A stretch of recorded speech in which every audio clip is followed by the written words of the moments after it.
Animorphs number 51, The Absolute. K.A. Applegate. Chapter 1. I dove. Tucked my wings. Folded my tail. Hurtled toward Earth. I was a bullet. A bullet with feathers. And feeling pretty righteous until Tobias rocketed past. He skimmed the top of the freight train and looped sideways in a corkscrew roll, wing over wing. His feathers grazed the big gun of one of the tanks. "Show off," I said. "Hey, I'm a hawk." He pulled out of the roll. "I only get so many hobbies, and perfecting my red tail spiral of death happens to be my favorite." We pumped our wings and shot past the locomotive.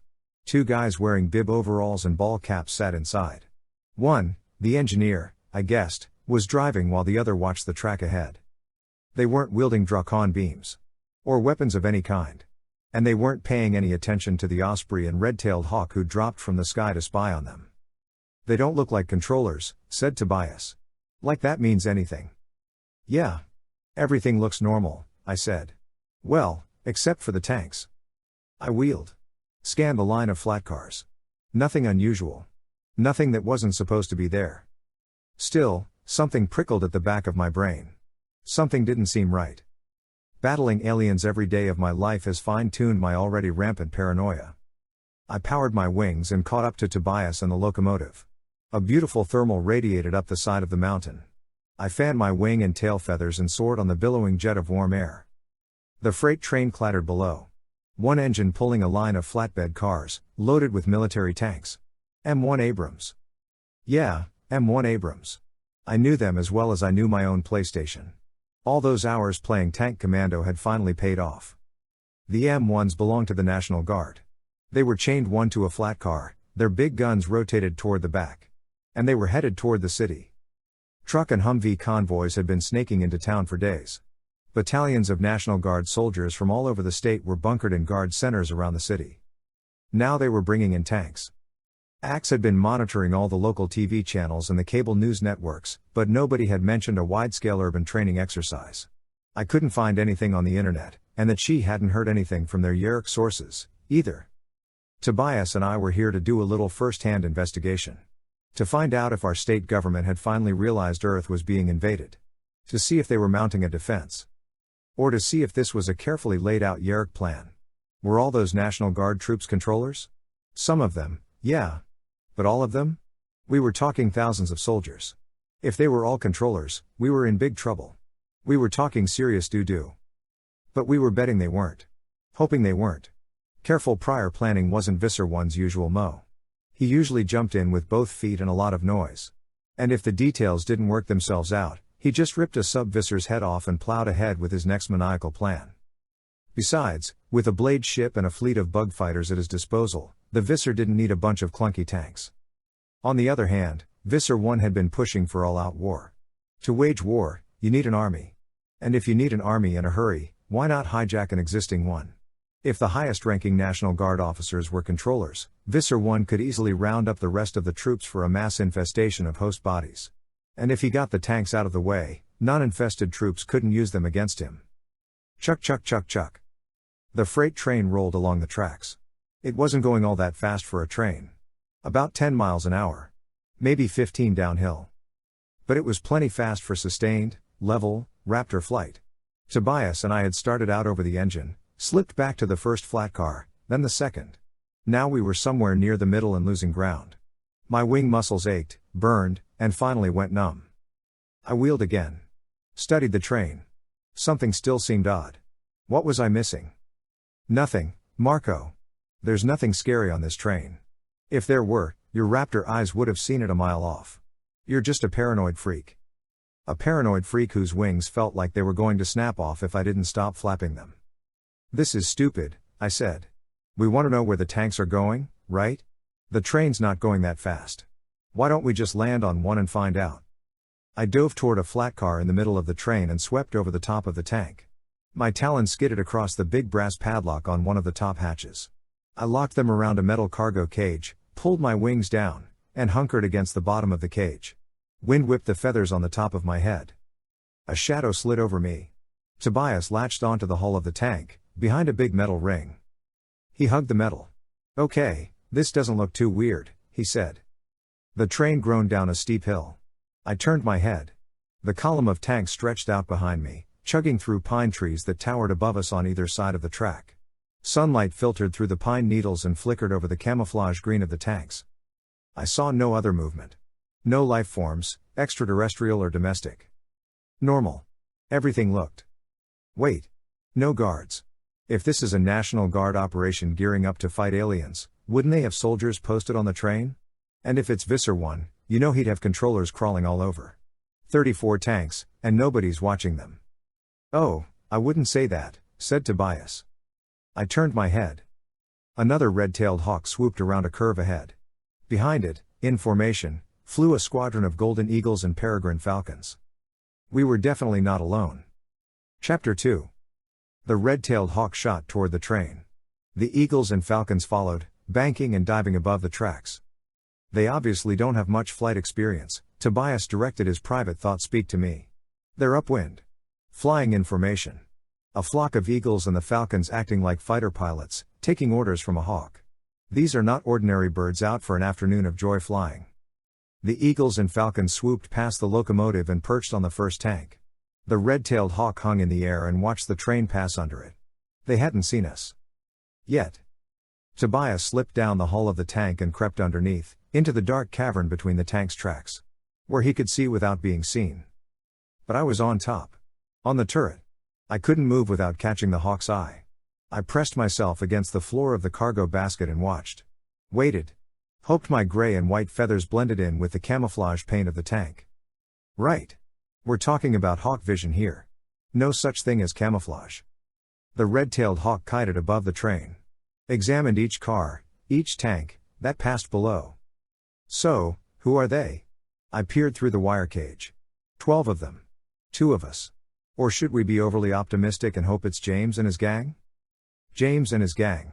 A group of auxiliary Animorphs we'd recently recruited to help us fight the Yeerks. Disabled kids by day. Superheroes by night. Or something like that. The Animorphs, originally just 5 human kids and 1 Andalite, are trying to stop the Yeerks. I'm one of the human kids. Marco. That's all I'm going to tell you about me. No last name. No address. Not that it probably makes any difference anymore. The Yeerks know who I am. Or know who I was, anyway. Yeerks. I'm sure you know all about them by now. If not, here's the condensed version. Slimy gray slugs that slither into your ear canal, flatten themselves out over the surface of your brain, and seize control of your body. Parasitic aliens who are conquering Earth, one human at a time. My mother was a controller, controlled by one of the most powerful Yeerks in the Yeerk Empire, the former Visser 1. We rescued her, killed the Yeerk who'd slithered into her head, staged a fake death for my dad and me, and evacuated to the mountain valley of the free Hork-Bajir. Which should have been great. And it was. For me personally. And for my family.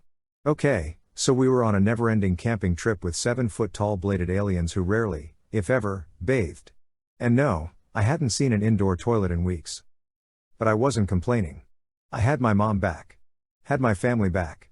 And, as an added bonus, algebra homework was now only a distant, quickly fading memory. But for the Animorphs, and for the war we were fighting, my mother's escape was the beginning of a long, terrifying, downhill slide. And we were about to hit rock bottom. Hard. A big part of the reason we were struggling was that the Yeerks had better weapons than us. Plus, they outnumbered us about 3 gazillion to 6. But we had a couple of advantages that helped level the playing field. 1. We could morph. We could touch an animal, acquire its DNA, then become that animal. A dying Andalite war prince gave us that ability, and with it we could infiltrate, spy, destroy, and kick Yeerk butt in ways no human ever could. 2. Since morphing is Andalite technology, the Yeerks believed we were all Andalites. The former Visser 3, commander of the Yeerk invasion of Earth, had turned the planet upside down looking for a rogue band of blue aliens. But he didn't find us, because he never looked in places we might actually be. Cozy suburban houses on tree-lined, leave it to beaver streets. Noisy school hallways between classes. The food court at the mall. Not your typical Andalite hangouts. Well, except maybe the food court. After this war is over, I fully expect Axe, our resident Andalite, to spend the rest of his life in human morph at Cinnabon. After we rescued my mother, though, it didn't take Visser 3 long to figure out the Andalite bandits just might be human. He was promoted to Visser 1, and he poured most of his resources into finding us. The other Animorphs were forced to rescue their families and flee to the Hork-Bajir Valley. Rachel with her mom and 2 sisters. Cassie with her parents. Tobias with his mother. And Jake. Alone. We tried to get Jake's family out. Even Tom, his brother, who'd been a controller since the beginning of the invasion. But the Yeerks got there first. Turned his mom and dad into controllers, too. Turned Jake into someone none of us knew anymore. Axe moved to the valley, too. It had become our new sort of base. Bottom line, we were human kids, and the Yeerks knew it. And we thought that was the worst thing that could happen to us. We were wrong. We needed more help. More firepower. More Animorphs. So we recruited humans we knew we could trust. Humans the Yeerks had written off. Humans they wouldn't infest. Disabled kids. The Yeerks caught on to what we were doing, and in the last battle we lost the morphing cube. The blue box that gave anybody who touched it the power to morph. Our one weapon, the weapon Visser 1 had never been able to overcome, had fallen into Yeerk hands. Yeah, we could still morph. But now the Yeerks could, too. Things were very, very bad. I looked into the sky. The red-tailed hawk circled. Examined the tanks below. Its eyes locked onto mine. Birds do not have lips. Birds cannot smile. But I swear this one did. Chapter 3. Sir. The red-tailed hawk rocketed from the sky, eyes gleaming in triumph. Chuck chuck chuck chuck. The freight train was giving me a free ride right toward my enemy. I flapped to the top of the cargo bin and found a foothold. Marco? Tobias inched onto the bed of the flat car. 4 blocks of wood were wedged against the tank's tracks, 2 in front, 2 in back, keeping it from rolling. Tobias stood beside one of the front blocks, in its shadow, out of the hawk's line of vision. You do know a bird of prey is shooting from the sky, aiming for you, right? He said. Yeah. My thought-speak actually sounded confident, like I really knew what I was doing. The hawk doesn't have much bird experience, remember? I spread my wings. Flared my feathers. Fanned my tail. It's what raptors do when they're threatened. Make their bodies as large and menacing as possible. What raptors do not do is plan suicidal fake-out maneuvers. No, that was purely a human move. My wings weren't spread high and wide just to make me look tough, though I'm sure I was one intense-looking bird. My wings were actually covering a thick steel tube that jutted up behind me through the cargo basket. A steel tube I was betting the hawk, in his rush to skewer my guts, hadn't noticed. I glared at him. Dared him to hit me. Sir. I stood my ground. Held my perch. My tail feathers flicked up and down like a lever, adjusting my balance to the movement of the train. Tobias watched from the shadows, wings tense, ready to blindside the hawk if I failed. The hawk plummeted, his beak aimed at my exposed chest. 6 feet above me. 4. 2. Now. I dove. Sideways and down, toward the hull of the tank. Thump crack. The red tail slammed into the steel pipe above me. Thump. And fell backward into the cargo basket. He lay on the bottom of the cage, unmoving, his neck twisted back and to the side. That was a little on the crazy side, don't you think? Tobias lifted his wings. Now let's get away from here before his buddies notice he hasn't come up for air. The train rattled around a curve. We swooped over the side. Stayed low. And came beak to beak with a pack of Golden Eagle controllers. Did I mention that a Golden Eagle is almost 3 times as big as an osprey? That it's got about 3 times as much attitude and, in my opinion, is wound just a little too tight? And that's just your regular, run-of-the-sky Golden Eagle. Stir in a crazed Yeerk and a terrified human host, and we're talking one seriously demented bird. I cut sharply to the right. Tobias was already ahead of me. We powered our wings and shot toward the front of the train, 6 Golden Eagles on our tails. Chuck chuck chuck chuck. The clatter of flat cars nearly drowned out the sound of beating wings. We whipped past one car. Another. We were gaining on the train. The Eagles were bigger. Meaner. But not as quick. If we could outlast them, we could outdistance them. I flapped my wings. We rounded the curve. Uh-oh, said Tobias. 5 falcons circled above us. They weren't as big as the Golden Eagles. Not even as big as me or Tobias. But a whole lot faster. One of the falcons peeled off. Dove. Oh, man. Not this again. I am so tired of being dive-bombed by birds. But this wasn't just any bird. This was a peregrine falcon. Not a bullet with feathers. A missile. A missile shooting toward me at 200 miles an hour. Which gave me zero time to think up a suicidal fake-out maneuver. We were absolutely, positively toast. Chapter 4. The Falcon dropped from the sky. Another peregrine zeroed in on Tobias. I pumped my wings. Scanned the rail bed, searching for an opening. A hiding place. A shield. Nothing. A wall of trees on one side. A freight train on the other. A flock of psycho eagles behind. Under the train. I yelled. I dove between two flat cars. Tobias followed. Chuck chuck chuck chuck. Metal grated against metal. We dodged under axles. Between wheels. Around brake boxes. It was reckless and desperate and stupid. Thousands of pounds of steel zinging along the tracks, a fraction of an inch from our wings, our legs, our heads. One wrong move, one slight miscalculation, and we'd be chicken nuggets. But it was our only chance. We shot between the rail bed and the floor of the flat cars above. Lost an eagle. And another. A bird with a 7-foot wingspan has no business under a moving freight train. But the falcons kept coming. From the front. From behind. Raking. Slashing. Pummeling. Did you ever see that old movie The Birds? I screamed. Not funny, Marco. Tobias screamed back. I jetted out from beneath the car, 2 falcons on my tail. I shot up. Around the tank. In. Out. Lost one of the falcons. Spun around the big gun. Lost the other. Ah.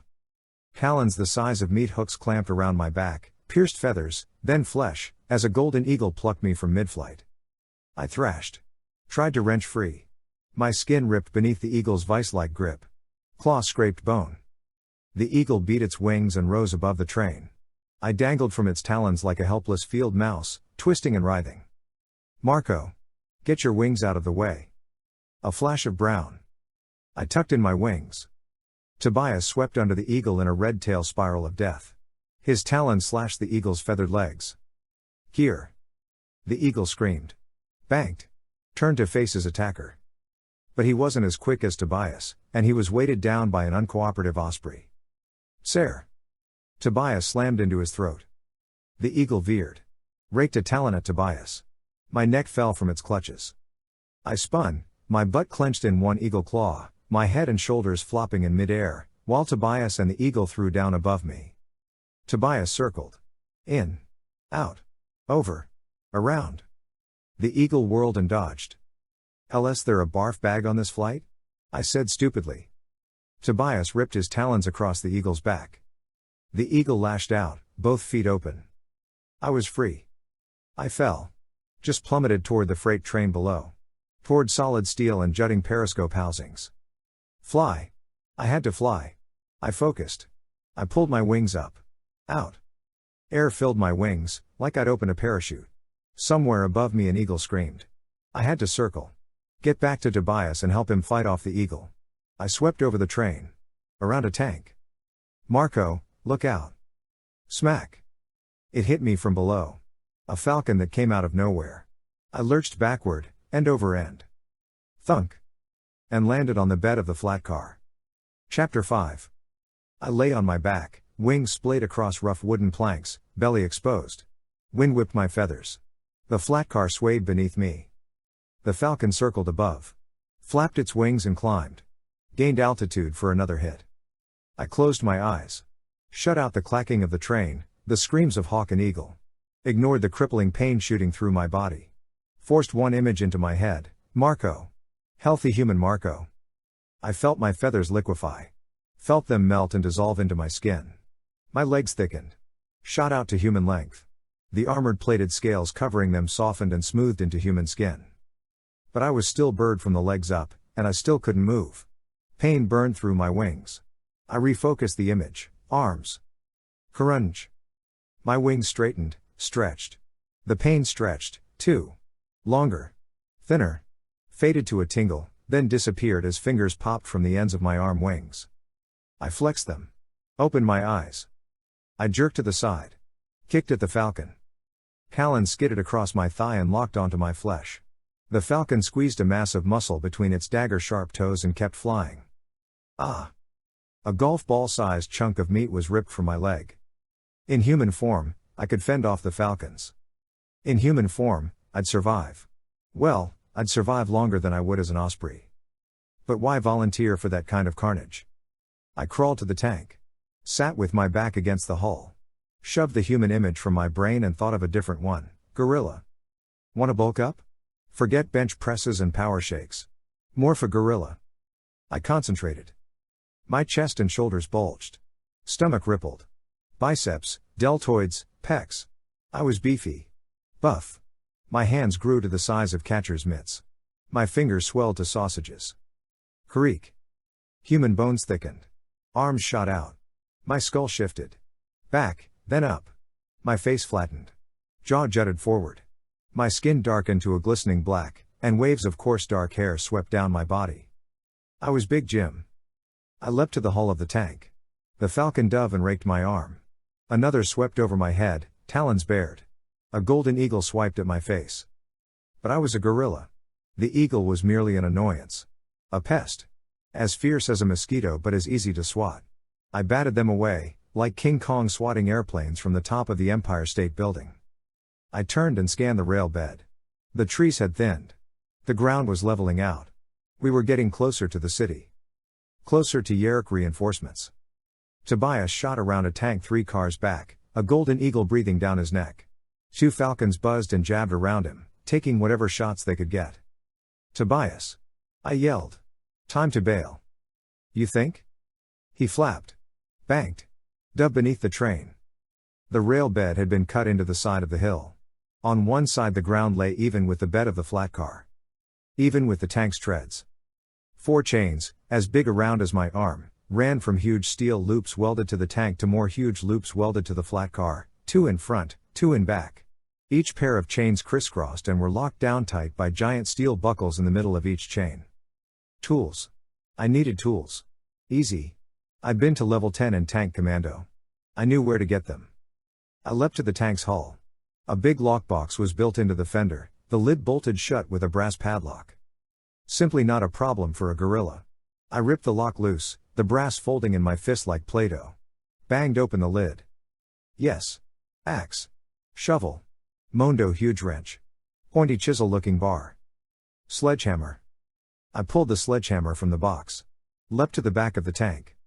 The wood blocks were still wedged against the tank's treads, anchored by steel spikes driven through the blocks into the bed of the flat car. Wham! 1 block was airborne. Wham! The other flew into the trees. I grabbed one of the big metal buckles and gave it a twist. The chain loosened. I twisted both buckles till I had plenty of slack, then leapt onto the tank and unhooked the chains from the steel loops. Clang! The chain slid to the floor of the flat car. The big gun was locked down into a bracket on the rear of the tank's hull. Since I was back there anyway, I ripped it free and leapt to the front of the tank. Wham! Wham! Wood blocks flew. I twisted. Leapt. Unhooked. The front chains fell away. The tank was free. Tobias. Let's go. I leapt onto the turret. Knuckle walked to one of the hatches leading inside. Twisted the padlock off and hurled it at the eagle on Tobias's tail. Ripped the hatch open. Tobias shot through, into the tank. I swatted the eagle away, then heaved the sledgehammer at the train's engine. It sailed end over end, over the flat cars. Slammed onto the roof of the locomotive and bounced. Brakes squealed. The flat car lurched. I barreled into the tank and slammed the lid. Bye-bye birdies. Chapter 6. Okay. Good. I squinted in the semi-darkness. The train had stopped. We're safe. Aha! Tobias flapped up onto a metal box. Sealed inside a tin can, with Yeerk-infested birds nesting on top, waiting for reinforcements who will peel the lid off and kill us. We're not safe, Marco. We're dead. Dead? I think not. You underestimate the power of this particular tin can. I patted the mesh wall behind me. The inside of the turret was a round metal basket. Everything in it, walls, floor, storage bins, equipment, had been painted white. Seats and storage bins filled the front and middle. My knees banged against a big metal box. An ammo rack jabbed my shoulder. The tank just wasn't built for a gorilla. I demorphed and climbed into one of the seats. I peered through the vision block mounted above me. It was the gunner's sight. Computerized. Equipped with night vision and infrared sensors. Just like the video game. I could see the eagles and falcons. They were perched on the hull of the tank, waiting. The railroad guys were hiking along the tracks, searching the cars, searching under the cars, searching the trees. One of them was carrying the sledgehammer. Both of them looked really confused and a little ticked off. I climbed from my seat, stood in the center of the basket and tried to figure out what to do first. I assume we'll be taking this buggy for a joyride. Tobias had morphed into his human self. If we can figure out how to start it. What do you mean, if we can figure out how to start it? You happen to be sitting next to the tank commando master of the Hork-Bajir Valley. Right. Video game expertise. He glanced around at the switches and levers. So, what, we just rev it up and barrel off the side of the train? Yeah. The train stopped. The ground's almost level with the flat car. Should be easy. I saw a tank crew do it on the History Channel. Ah. Video games and cable. How reassuring. He pulled a helmet from a hook on the side of the turret. I should probably wear this. Probably. That piece in front is a microphone, I said. And the ear thingies are speakers. The mic was attached to a thick wire that curved down from the side of the helmet, like a telephone headset. Tobias adjusted it in front of his mouth. I feel like Britney Spears, he said. Unfortunately for me, you don't look like her. Sit here. Plug the cord in and push that little switch forward so you can talk to me. I climbed through the crawl space between the turret and the driver's area. Everything down there was painted white, too. I slid into the seat. It tipped back so far I was almost lying down. I slipped my helmet on. Plugged it in. And took a deep breath. I'll let you in on a little secret. Gunning down enemy troops in a video game does not actually prepare you to operate a real-life, 60-ton tank. I mean, yeah, the controls looked familiar. I gripped the handlebar in front of me. And the equipment was all in basically the same spots as it was on my PlayStation screen. But this was the real deal. If I flipped the tank over, I couldn't hit escape and start again. How's it going down there? Tobias's voice crackled into my helmet. Cool. I studied the instrument panel. Everything's cool. Got it all figured out. Which, I realized, was almost true. Because here's another little secret, tank controls are amazingly well marked. Fuel. Start. Master switch. It didn't take a genius to figure out how to get it rolling. Was the army aware of this? Did they realize that, with a little trial and error, a third grader with a limited vocabulary could probably steal an entire tank? I settled back into my seat. Pushed master switch. Heard a little hum as the instrument panel lit up. I peered through my vision block. It wasn't a whiz-bang computerized periscope like the gunner's sight. It was more like a window. A slit of a window fitted with thick, bulletproof glass. The eagles and falcons were still perched on the tank. And they obviously knew something was up. They fluttered their feathers and stared at each other. I pushed start.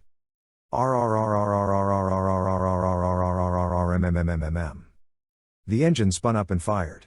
Out on the hull, our friends the birds screeched and flapped their wings. Okay. I could do this. I gripped the handlebar thing. Right grip, throttle. Left grip, transmission. Gear switch under my left thumb. I took a breath. In about a minute we'd either be off the flat car, ripping over the hills, or we'd be flipped over on the rail bed, like a big old metal bug on its back.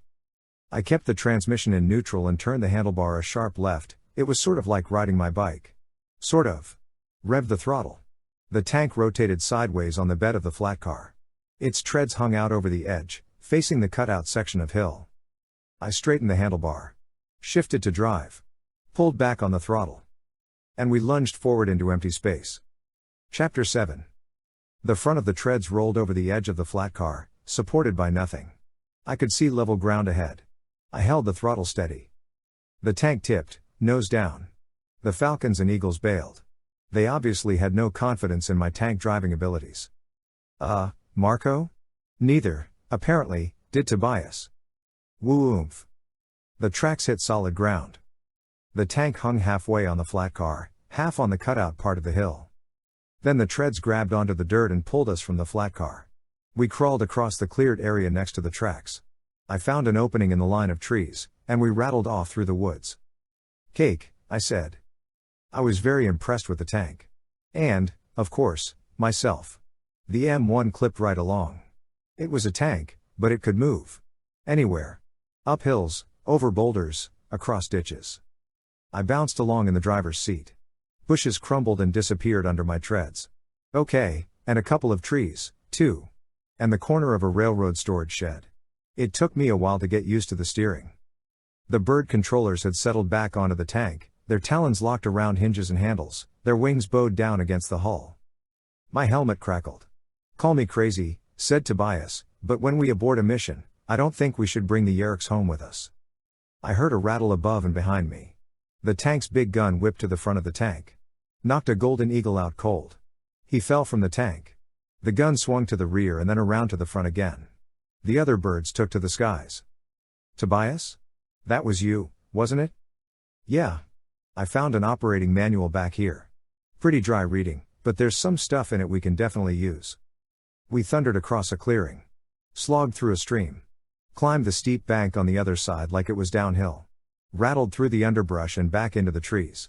The bird controllers swooped overhead. Tobias spun the gun again.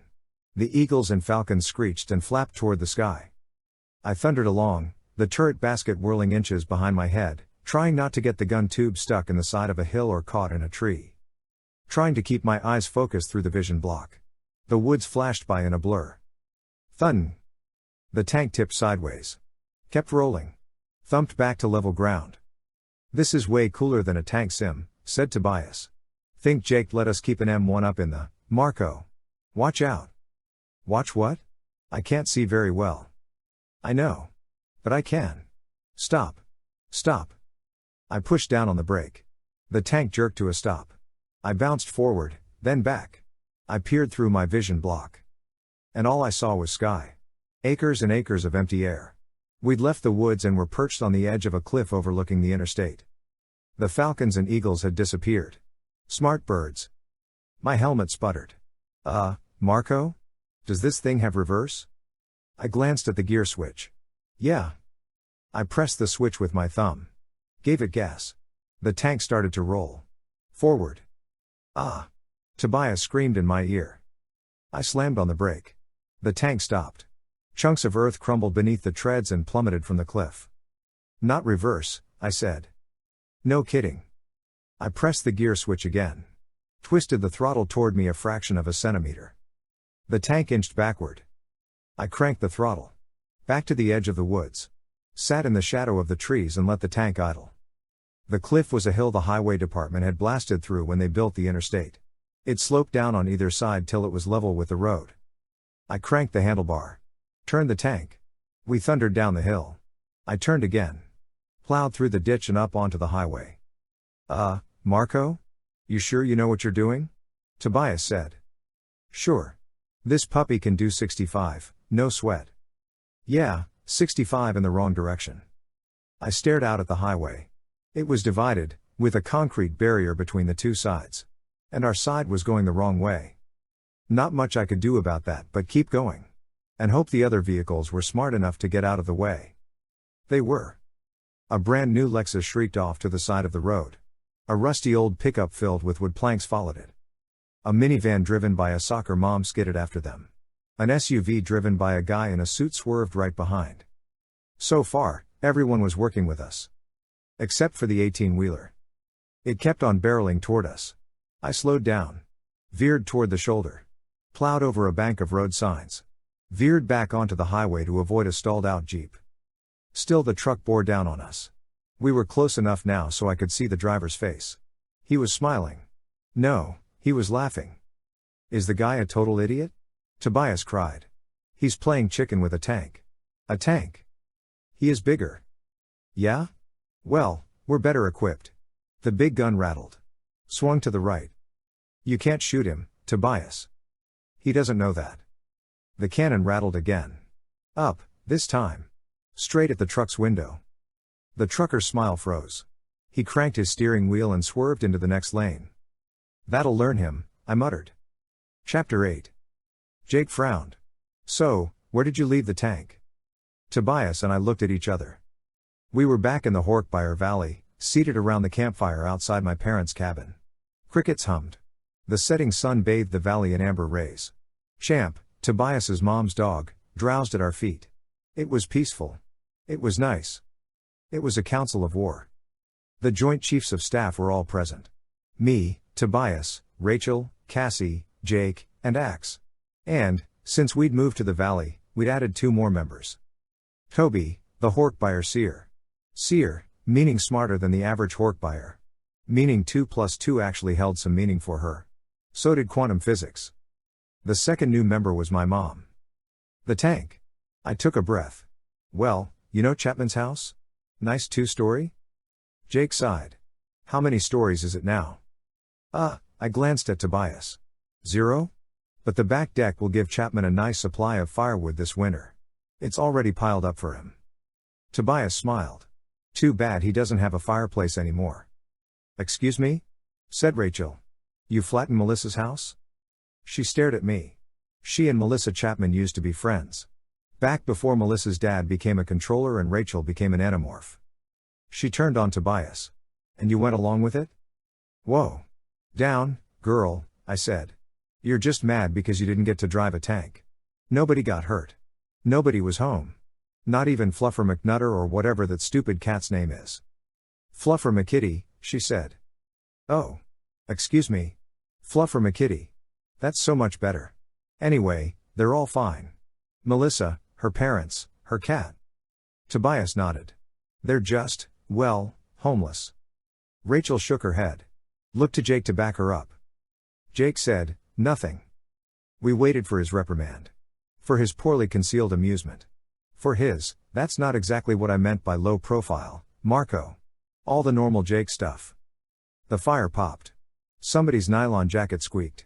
Axe nailed a mosquito with the flat of his tail blade. Jake sighed again and poked the campfire with a stick. I frowned. Looked at Axe.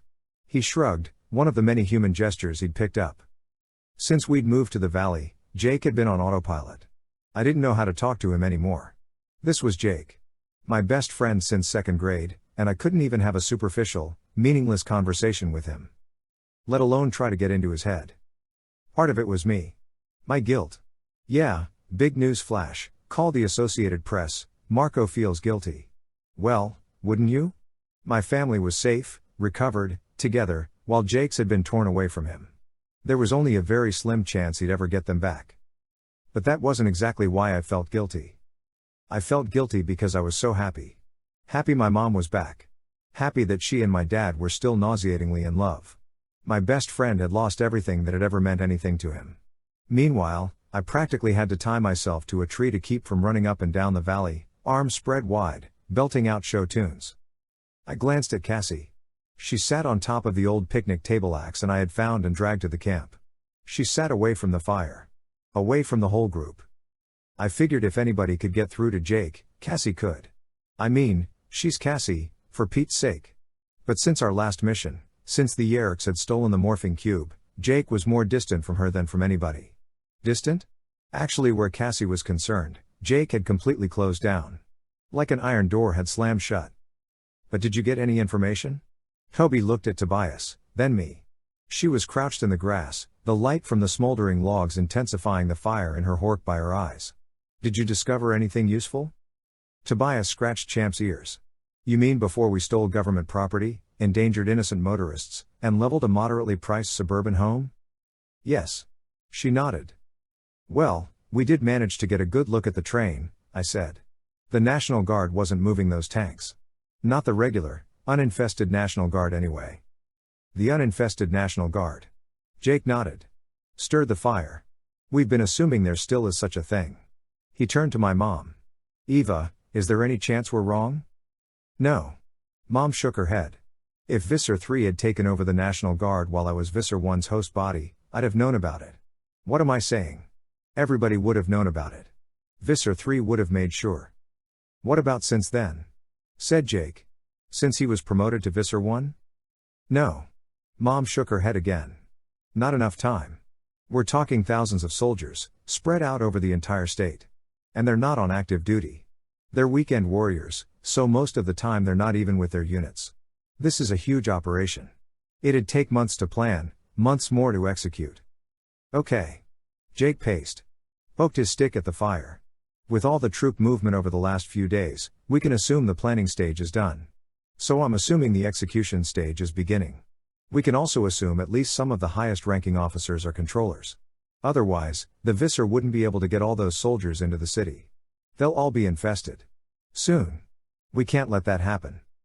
But how can we be sure we can stop it? Axe asked. His blue fur gleamed in the firelight.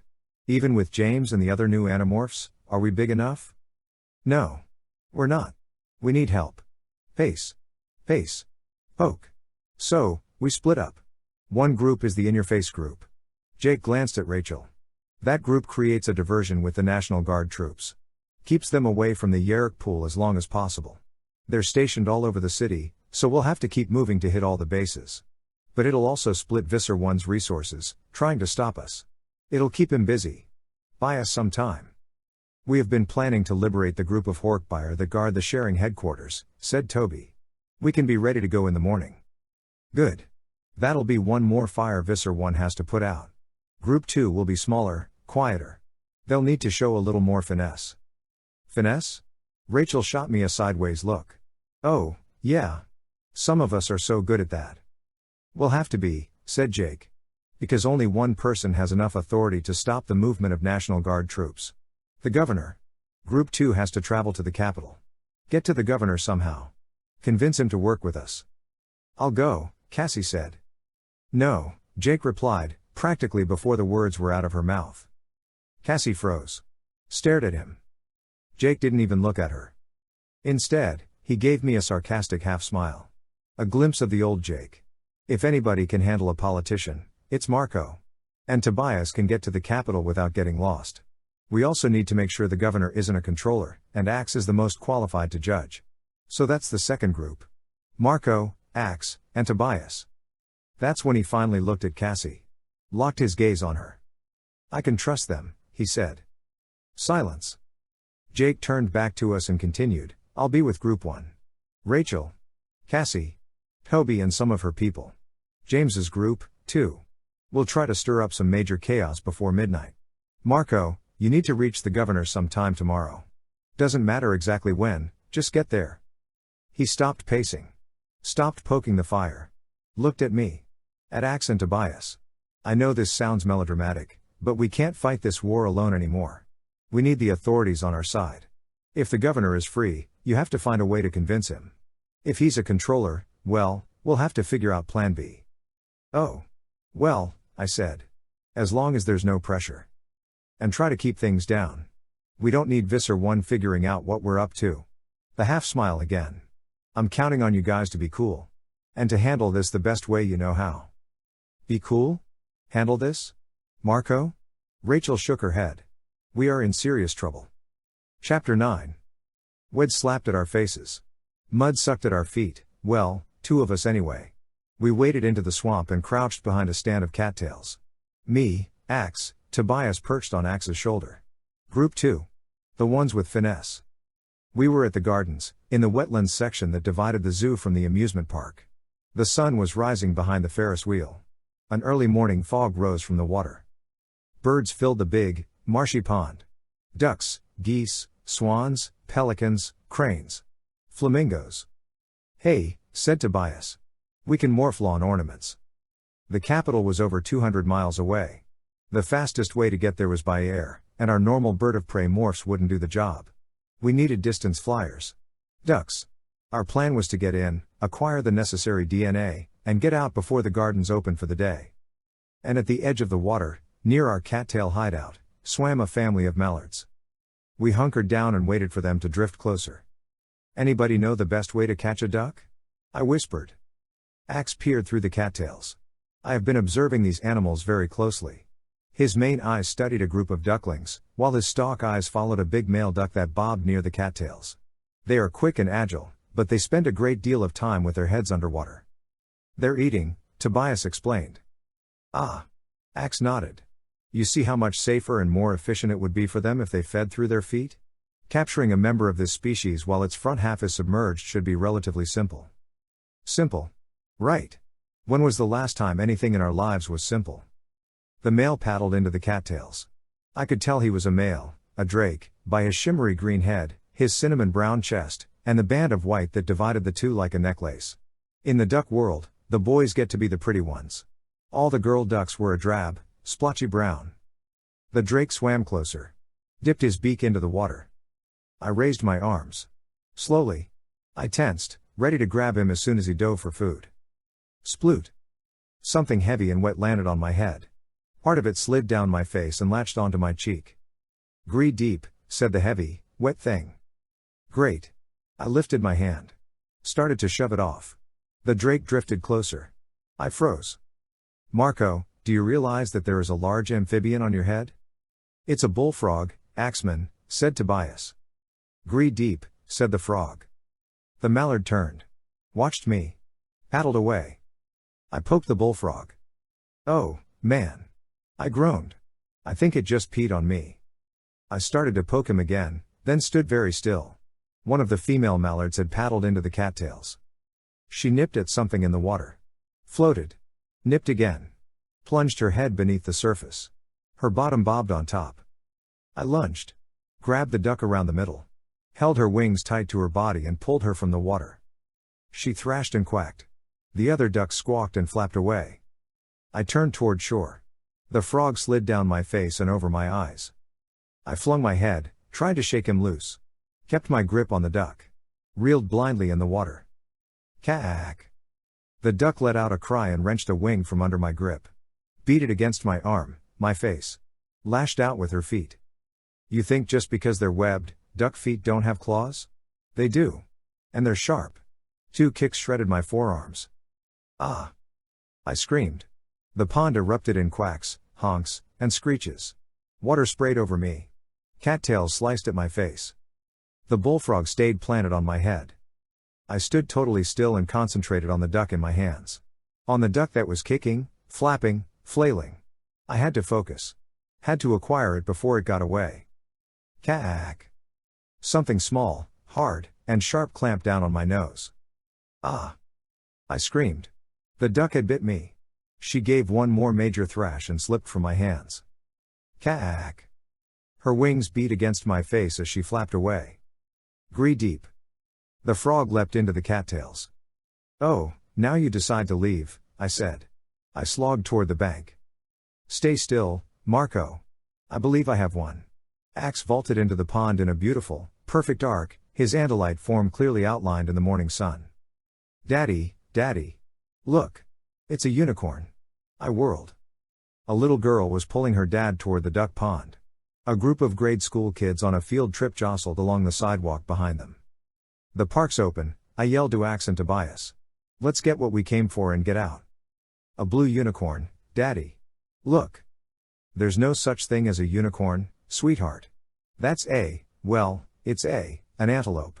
"Yes, an antelope. That's it. Probably from Africa. An African antelope."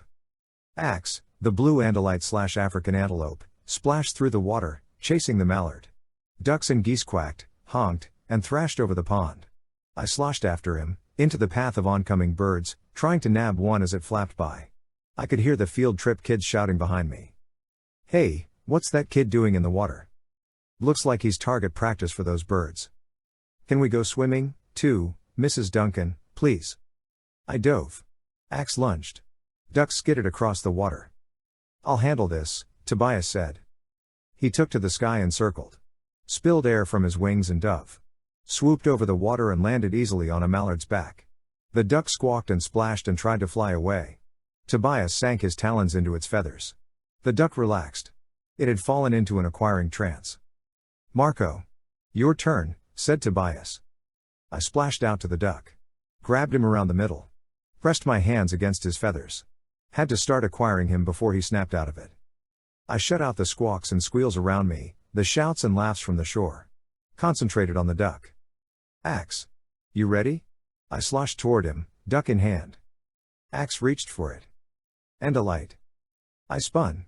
One of teachers pushed her way through the mob of field trip kids. She knocked a zoo guard onto the concrete and pulled a gun from his holster. Chapter 10. Axe. Get back. Axe dove into the cattails. I dove after him, still carrying the droopy duck. Whoa-oosh. What I guess was a tranquilizer dart pierced the weeds. I handed the duck off to Axe in a weird DNA water relay. Suba-lo-oosh. A Dracon beam vaporized the water beside me. Human controllers leapt into the pond and splashed toward the cattails. Others, still on the bank, began changing. Shrinking, shifting, morphing. A leopard emerged from a security guard, a golden eagle from an ice cream vendor. Man, I liked it better when only we could do that, I said. I've got the eagle, Tobias called from overhead. Sir. He dove. Hit the eagle before it had finished the morph. Circled for another shot. Raw ow war. The leopard leapt at Axe, teeth bared. Fwap. Fwap. Axe, still holding the duck, struck back with his bladed tail. Suba lo oosh. Human controllers charged through the pond, firing dracones. I took a deep breath. Filled my lungs with air and dove into the shallow water. I focused. Tried not to move. Tried not to make waves or bubbles. And then it started. I felt my muscles bulge. Bones realign. Felt pin prickles as fur popped from my skin. But I was running out of air. My lungs burned. My eyes burned. Still, I concentrated. Felt my skull bulge. My jaw jut forward. Finally, I erupted from the water. Gulped in air. Tore through the cattails and leapt onto the bank. I was Marco the gorilla. And I was looking to kick some controller butt. Shoo. A dracon beam fried the cattails. I whirled. A human controller stood at the edge of the water. He raised his handheld dracon and aimed it at my chest. I leapt. Knocked the dracon into the water with one fist. Slammed the controller unconscious with the other. More human controllers charged me from behind. Jumped onto my back. Beat me with sticks and rocks and cell phones. One of the controllers jabbed at my eyes with her car keys. I whirled. Flung the controllers away, one by one.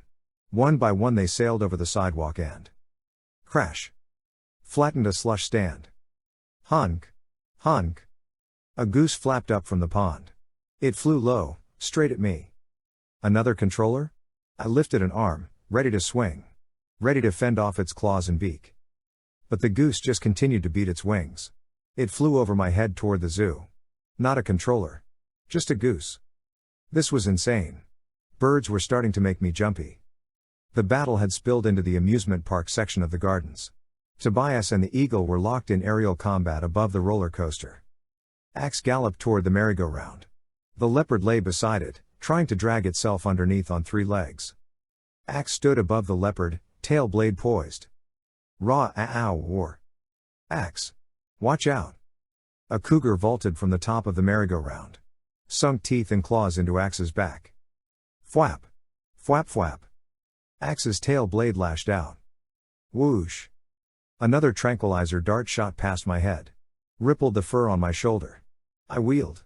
2 human controllers stood at the edge of the log ride, on top of the waterfall. One held a gun. Siwu.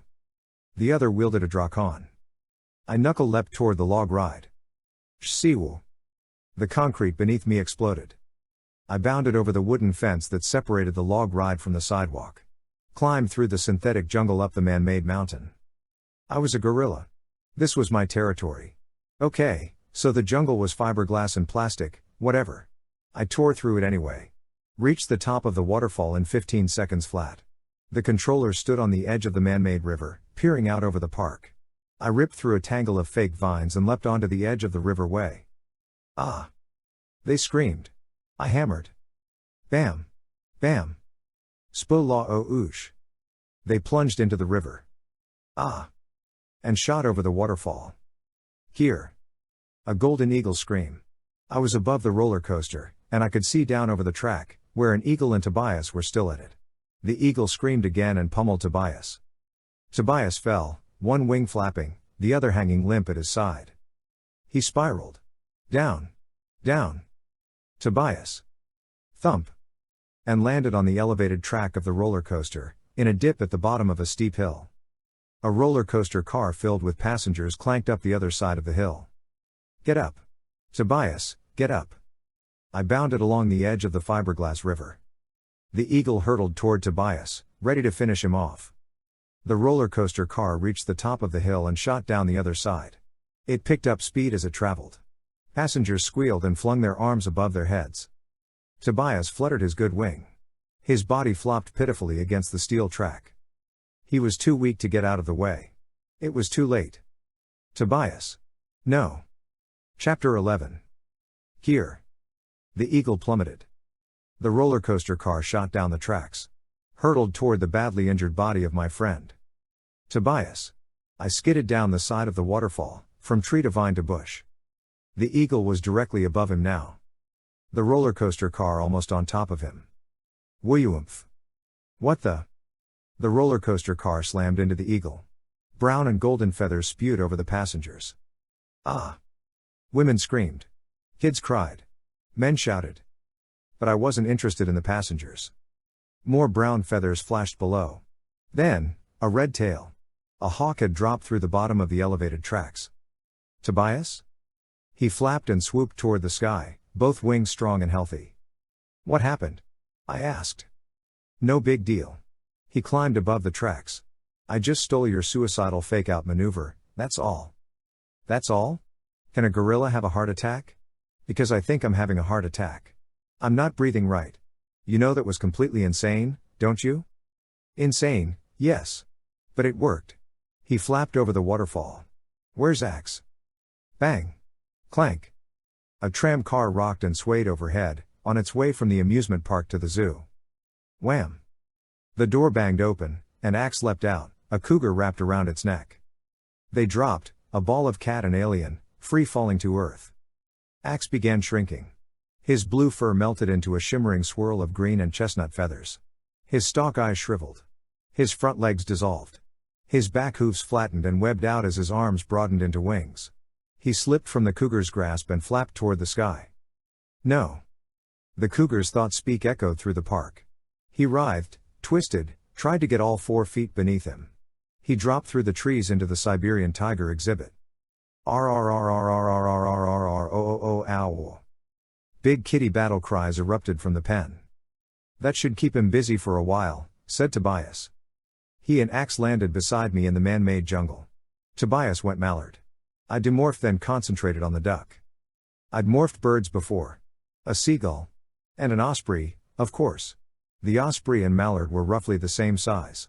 But they were built a whole lot different. The ground shot up as my body shrank. I put out a hand to steady myself, but my fingers were already thinning, shifting. My first 2 fingers shot out. My pinky and ring finger dissolved into nothing.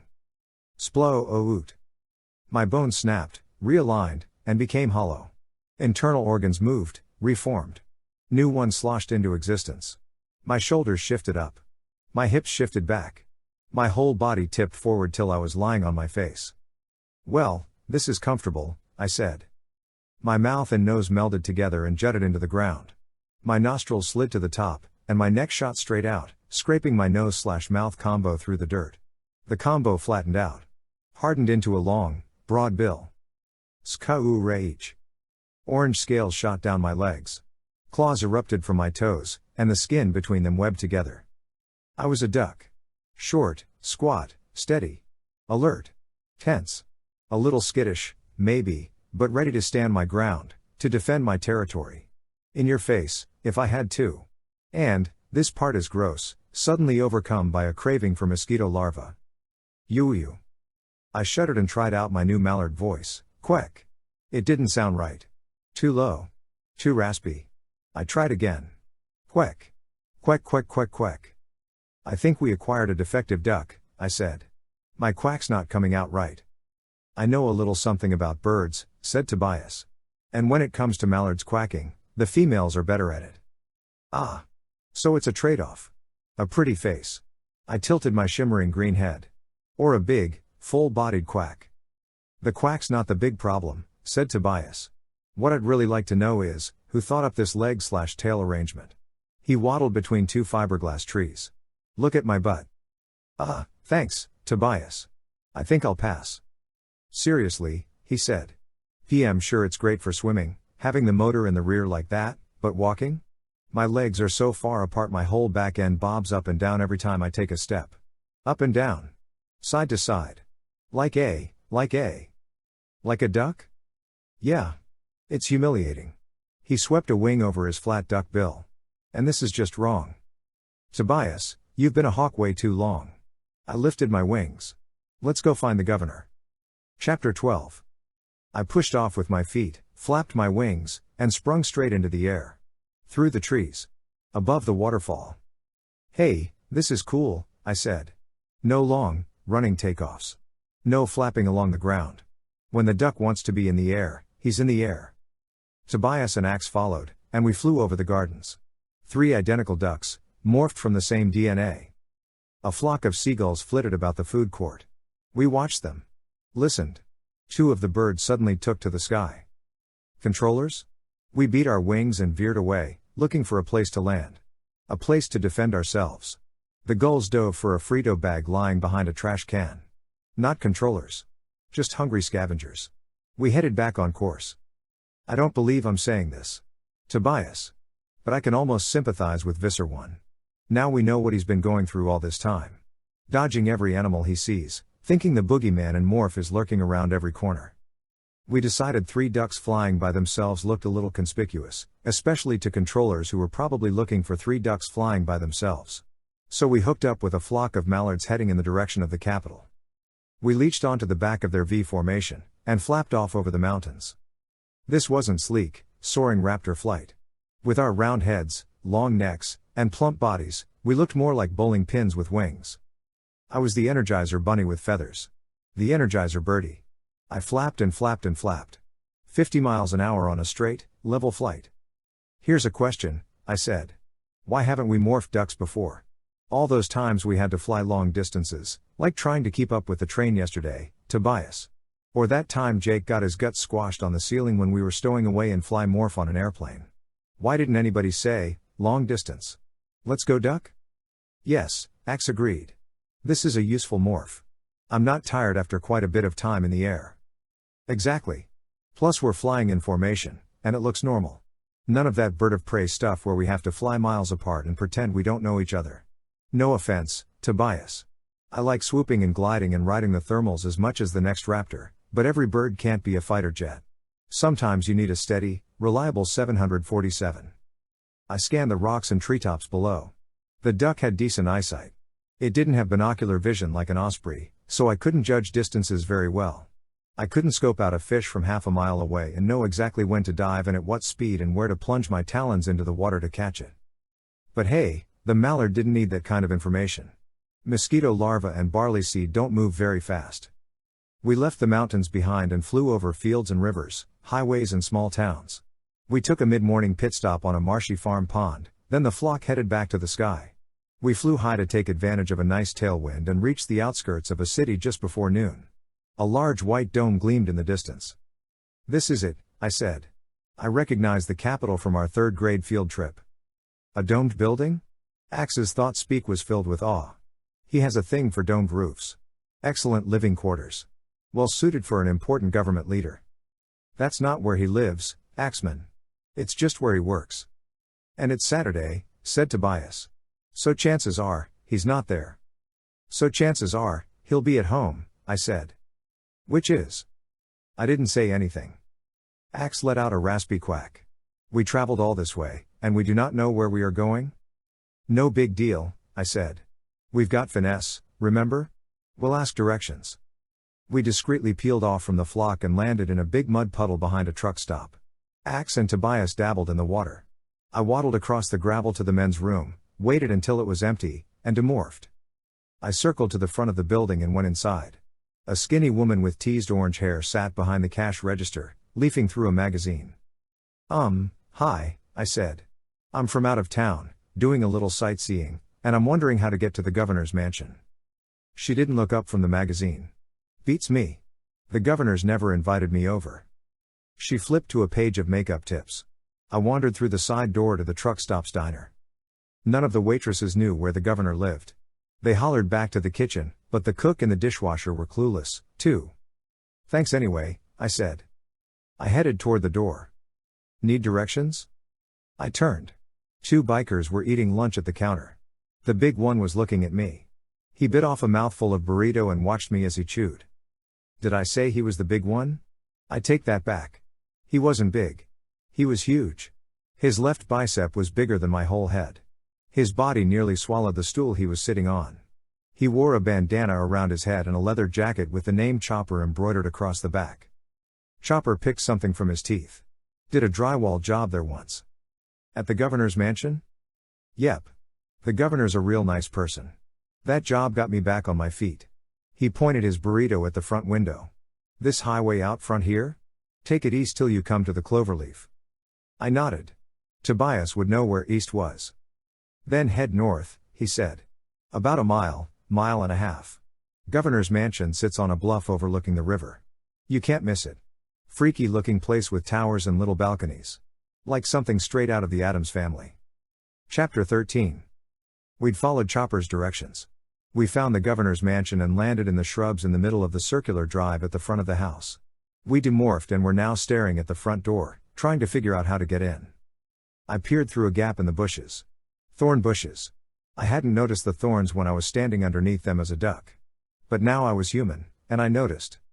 And Chopper was also right about the place being freaky looking. Towers and turrets loomed above us. Vines crept up the dark stone walls and circled the stained glass windows. Pointy black wrought iron railings lined the balconies and the roof. Man! We should have brought our trick-or-treat bags, I said. We need to find your governor quickly, said Axe, and convince him to speak to us alone. What does he look like? I'm not really sure, I said. Tobias? Tobias blinked his beady hawk eyes. Axe frowned. But he is the most important government official in your state. Isn't his picture placed prominently in all your educational facilities? Maybe. I shrugged. I never really paid much attention. I looked at Tobias. Don't ask me, he said.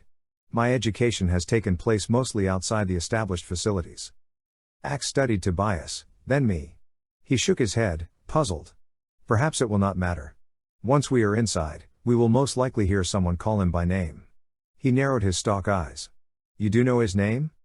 Tobias and I looked at each other. Okay, so I should have done an internet search before we left the valley. Or picked up a state map at the truck stop. The governor's picture would have been right there on the inside flap, with his name printed underneath. Or I could have asked Chopper. He would have known. So I take it we're back to the finesse thing again? Said Tobias. I shrugged. It's been working for us so far. Except here I couldn't just casually stroll through the door and ask directions. Too much security. I peeked through the thorns. A tall stone fence, topped with iron spikes and fitted with an alarm system, enclosed the house and grounds. The driveway twisted through a canopy of trees and ended at a gate in the fence. A state trooper manned the guardhouse beside the gate. Another trooper stood watch outside the front door to the mansion. More troopers were probably stationed inside. Not to mention all the maids, cooks, secretaries, and personal assistants we'd have to get past. Maids, cooks, secretaries, and personal assistants who could be controllers.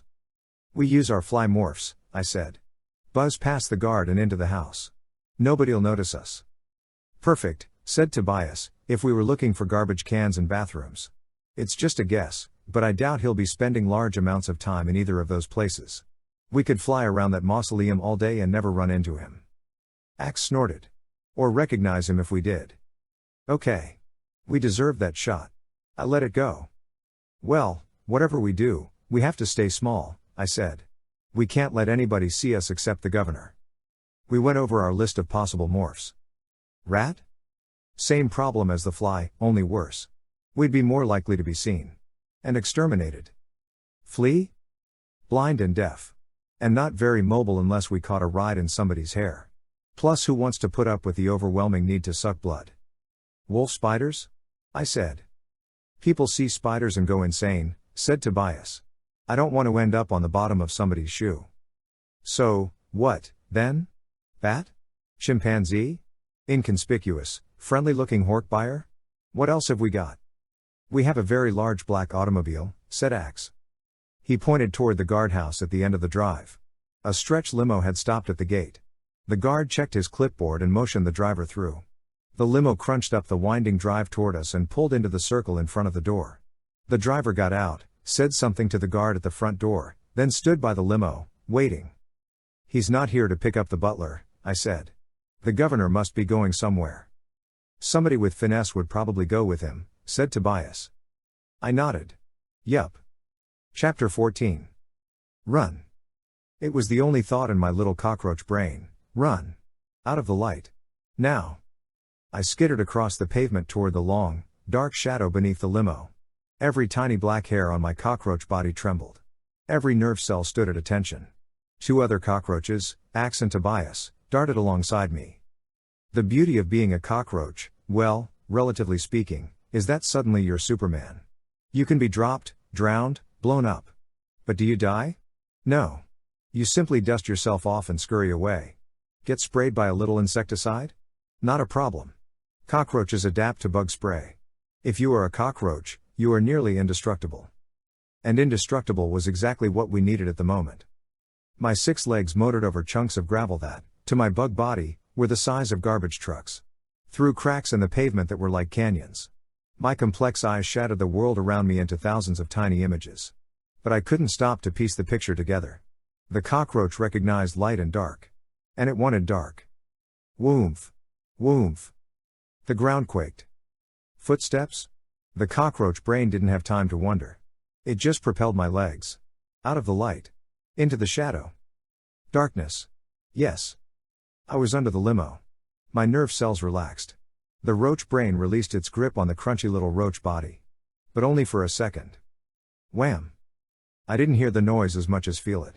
The roach's body reacted before my human brain had time to register what the sound meant. I shot toward the darkest corner of the shadow. Axe and Tobias darted behind me. We quivered in the dark. Car door? Tobias. That would be my guess, I said. Wham! Wham! I jumped. Squeezed into a crack, a corner between the pavement and something big and dark rising up from it. Axe and Tobias huddled beside me. If those are car doors, Axe said, 3 of them have now closed. Which means? The air exploded around us. Noise. Vibration. Heat. It means the driver started the car, I said. Let's go. Move, move. I scuttled up the vibrating black hulk that towered above me. A rear tire. I climbed, the claws on my feet like spikes gripping into the rubber. Up. Over. My feet hit metal. And something else. Thick. Sticky. Axle grease. I slogged through it, 6 tiny feet dragged down with every step. I had to get across it. Had to get to some non-moving part on the underside of the car. Had to find a safe place too. Ah. The axle began to move. It was turning. Picking up speed. I clung to it, my feet mired in goo. The axle spun round and round. Faster and faster. Like a washing machine on spin dry. Ah. Another scream. Not me this time. Tobias? I'm still on the tire. In a crack in the tread. I think I'm upside down now. No, right side up. No, upside down. Ah. Do cockroaches roll? Now that was a good question. LS Axe with you? I said. No, I am over here. I do not know where over here is exactly, but it is hot. Very hot. And it is getting hotter. Yow. The limo hurtled down the drive. It probably wasn't going more than 20 miles an hour, but when you're half an inch long, 20 miles an hour might as well be the speed of light. Boulders of gravel pummeled me. The axle spun. The limo jounced up and down over the bumps in the driveway. And every hair on my cockroach body screamed, "Get out! Too much movement. Too much danger. Run!" But my human brain told me to hang on. Hunker down in the grease and wait until it was safe to move. The spinning and bouncing slowed. The limo rolled to a stop. We must be at the gate, I said. You've got to get off the tire, Tobias. Yeah. Tell the driver. He stopped with me on the bottom. I'm wedged between rubber and pavement. The limo edged forward.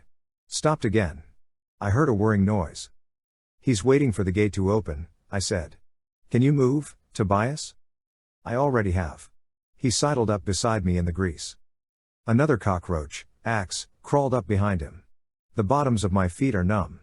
I may have fried them completely off. Let's go, I said. We don't have much time. I scurried along the axle. Axe and Tobias followed. My antennae hit a thick rubber-coated wire hanging down from the underside of the limo. I gripped it with my front claws and scrambled up. Axe followed. The limo started to roll. The wire swayed. Tobias lunged for it. Caught Axe's back legs instead and hung on. The limo picked up speed. I have a bad feeling about this, said Tobias. We're cool, I said. We're cockroaches, remember? Indestructible. Our hearts can stop beating, and we won't die. Our heads can get chopped off, and we still won't die. Well, at least not for a week or so, anyway, until we waste away from thirst and starvation because we don't have a mouths. But hey, that gives us plenty of time to demorph. The car swerved. thumped through a pothole. Our cockroach bodies banged against the underbelly of the limo. Tobias was still hanging from Axe's back legs. Ah! We swung back. Banged again. I lost my grip. Twirled around the wire by one leg. Forget our hearts and our heads, Tobias croaked. If our guts get squashed all over the pavement, it's pretty much over. Chapter 15. I swung around. Snagged the wire with a second leg. And a third. Pulled my remaining legs in and around. Axe hung on below me. Tobias scrambled over Axe's back and grasped onto the wire between us. We clung to it as we shot down the highway at 65 miles an hour. Rocks pelted us. Mud puddles drenched us. Thud thud thud thud. Thud thud thud thud. The limo thundered through potholes and bumped over metal plates and asphalt patches. We swung from the rubber wire like suicidal trapeze artists. Thunk. Banged against the limo above us. Crunch. And bounced against the axle below. If we get out of here alive, I said, I'm writing a letter to the highway department. These roads are terrible. No one laughed. I guess it wasn't the time for a joke. The limo slowed again. Turned. Thudded over a speed bump and rolled to a stop. Wham! Car door, I said. We must be wherever we're going. Let's move. I dropped to the asphalt. Motored to the edge of the shadow. Ah! And was nearly speared by a lady's high heel. Another high heel extended from the limo and thumped to the pavement beside the first. The governor's wife? I darted toward the pair of heels before she could get away. Scrambled up. Clung to the soft leather as the high heel stepped away from the car. Suddenly, a man's leg shot from the limo. The governor? Two cockroaches scrambled across the asphalt, over the man's wing-tip dress shoe, and up the ankle. Then dove into the cuff of the pant leg. The other leg emerged, and the wing-tip escorted the high heel across the pavement and through a glistening glass door. They strode across a wide room. A hotel lobby? I hung on, my back end dipping down between thick rug fibers, then flying through the cool air every time high heel took a step. Wherever we are, I said, it's someplace nice. The carpet is cushy. And everything gleams. Brass, probably. Marble. Some kind of dark, polished wood. A cockroach poked his head up from the cuff of wing-tip's pant leg. Axe. And everything smells lemony fresh. Wing-tip and high heel entered another room. Crowded. Noisy. Bright. I'd been in enough of them to guess it was a ballroom, the dance floor in the center, surrounded by tables. They wound their way through the crowd of people and stopped at a table at the front of the room. Wingtip pulled out a chair for high heel, then sat down next to her. A thick white tablecloth draped itself around their legs. We sat there for a very long time. Human voices murmured and laughed. Dishes and silverware clanked. High heel crossed and uncrossed her legs several hundred times. Wingtip dropped his spoon once. He leaned down to get it, and 3 cockroaches dove for cover. Axe, how long have we been in Morph? I said. Approximately 97 minutes. Man. We're running out of time, and all these two want to do is eat dinner. Think we can demorph and remorph under the table without anybody noticing? The clanks and murmurs quieted. A microphone squealed, and a man's voice boomed through the room. I couldn't make out all the words. Something about being honored and worthy cause and thank you all for coming. I heard clapping, then music erupted from the front of the room. High heel pushed her chair back and strode past tables, chairs, waiters. Wingtip followed. They left the cushy carpet and thumped across a wooden floor. High heel tapped her toe. Stepped forward. Back. Twirled. Whoa. I twirled, too. By one leg. In. Out. Forward. Back. We spun round and round. I dug my claws into the leather and hung on. Other feet kicked and stomped around us, inches from my little cockroach head. I scrambled for shelter on the inside of the heel. The music ended. High heel stopped spinning. Finally, I said. But high heel stayed where she was. The orchestra began playing again. A slow song. She stepped closer to Wingtip. Her feet swayed. Stayed closer to the ground. Other dancers' feet stayed closer to their own bodies. Away from me. Except Wingtip's. His big, gunboats scuffed up against high heel's gray pumps. Trounced on her toes. I hit on the inside of her heel, under her instep. About the 4th time he mashed her foot, she kicked his shin. I was starting to like this woman. Axe's head poked up from the tweed cuff. 106 minutes have passed. So, what, that gives us 14 minutes. I scanned the sea of legs around us. We can't demorph on the dance floor. Wingtip trounced again. I dove for cover. High Heel gave him another swift kick, turned and strode away. She wove her way across the ballroom, through chairs and dessert carts. Wingtip and 2 sets of men's plain black dress shoes followed. A door opened, and we entered another room. Smaller. Darker. Quieter. A conference room. The door closed, and both sets of black dress shoes positioned themselves in front of it. High Heel sat in the chair at the end of the long conference table. Wingtip paced. I hate this, he said. Smiling. Shaking hands. Begging for campaign contributions. Makes me feel like a dancing poodle. Campaign contributions? That's all I needed to hear. Wingtip was definitely the governor. And it was show time. Chapter 16. Axe and Tobias stayed hidden in the tweed cuff. I crawled down the high heel and into the thick carpet under the conference table. I began to demorph. My roach body swelled. Up, then out. Like a crunchy brown beach ball. The shattered image of table legs and gray high heels smoothed into one unified picture as my compound roach eyes melded into 2 human eyes. Governor. My thought-speak rang out. You might want to sit down. You're about to see something that will scare the pee out of you. Silence. Then, who said that? I don't see anybody. Is there a microphone in here? Speakers? A woman's voice. I thought you said this room was secure, Frank. I dragged my bloated body across the carpet. Out from under the table, where I could see, and be seen. Please be careful, Marco. Axe's thought-speak was no more than a whisper. As I grew, I kept a close eye on the people in the room. The dress shoes turned out to be 2 plainclothes security guys. Pistol handles bulged beneath their suit jackets. Wingtip was tall. Distinguished. Like a TV news guy. Chiseled cheekbones. Aristocratic nose. Perfectly styled hair, fashionably gray at the temples. High Heel was just the opposite, short and plump. Everything about her was frumpy, lumpy, and gray. Her dress. Her shoes. Even her face. Everything but her eyes. Gray, yes. But a quick, intelligent gray. She turned those eyes on me. On the black lump of boy/insect growing from the carpet. And pulled back in horror. Maybe even revulsion. Frank? She spoke to Wingtip, but kept her eyes on me. Watched 4 of my legs bulge into human legs and arms, the other 2 shrivel away into nothing. Wingtip followed her gaze. A strangled cry bubbled up from his throat. Oh my God. He grabbed one of the security guards by the arm and shoved him toward me. Both security guys stared. Reached for their guns. Governor. My sideways cockroach mouth melted into lips, teeth, and tongue. Governor. I was human now. I stepped toward Wingtip, my hands in the air. Tell them not to shoot. Please. No. Don't shoot. Just watch him. Closely. It was an order. But it didn't come from Wingtip. It came from High Heel. I turned. I am the governor, she said. Her face was white, her body tense. But her eyes remained steady. And who are you? The governor? I stared at her. It didn't even occur to me that the governor could be a woman. I won't tell Rachel if you won't, said Tobias. I'm an Animorph, I said. A sharp intake of breath. One of the security guards? I glanced toward the door, where the 2 of them stood in front of Wingtip. Was one of them a controller? Both of them? The governor frowned. Excuse me? An Ani, what?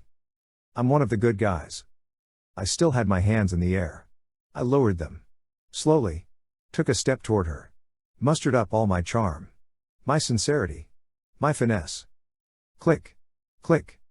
I heard the security guys release the safety catches on their pistols. I kept my eyes on the governor. You have to believe me, I told her. The entire state, no, the entire planet, depends on it. And you're the only one who can help. The governor studied me. Flattery, huh? Okay, I'm listening. I watched the security guards. The tall one stood open-mouthed. The pistol in his hand trembled. He clearly wanted to run screaming from the room. But the short one glared at me, his finger steady on the trigger of his gun. Hatred twisted his face. That guard. I pointed at the short guy. That guard is not going to follow your orders, Governor. He's going to shoot me. Then he'll probably shoot you, too. And your husband. And the other security guard. Don't be ridiculous, said the governor. His job is to protect me. He won't shoot you unless I tell him to. Or unless you attack me. In fact, He'll take his itchy little finger off the trigger right now. She watched the short guard until he did as she said. And Collins? She looked at the other guard. Make sure he keeps it off. Collins nodded. He backed up a step toward the door, obviously relieved to be watching another security guard instead of the amazing roach boy.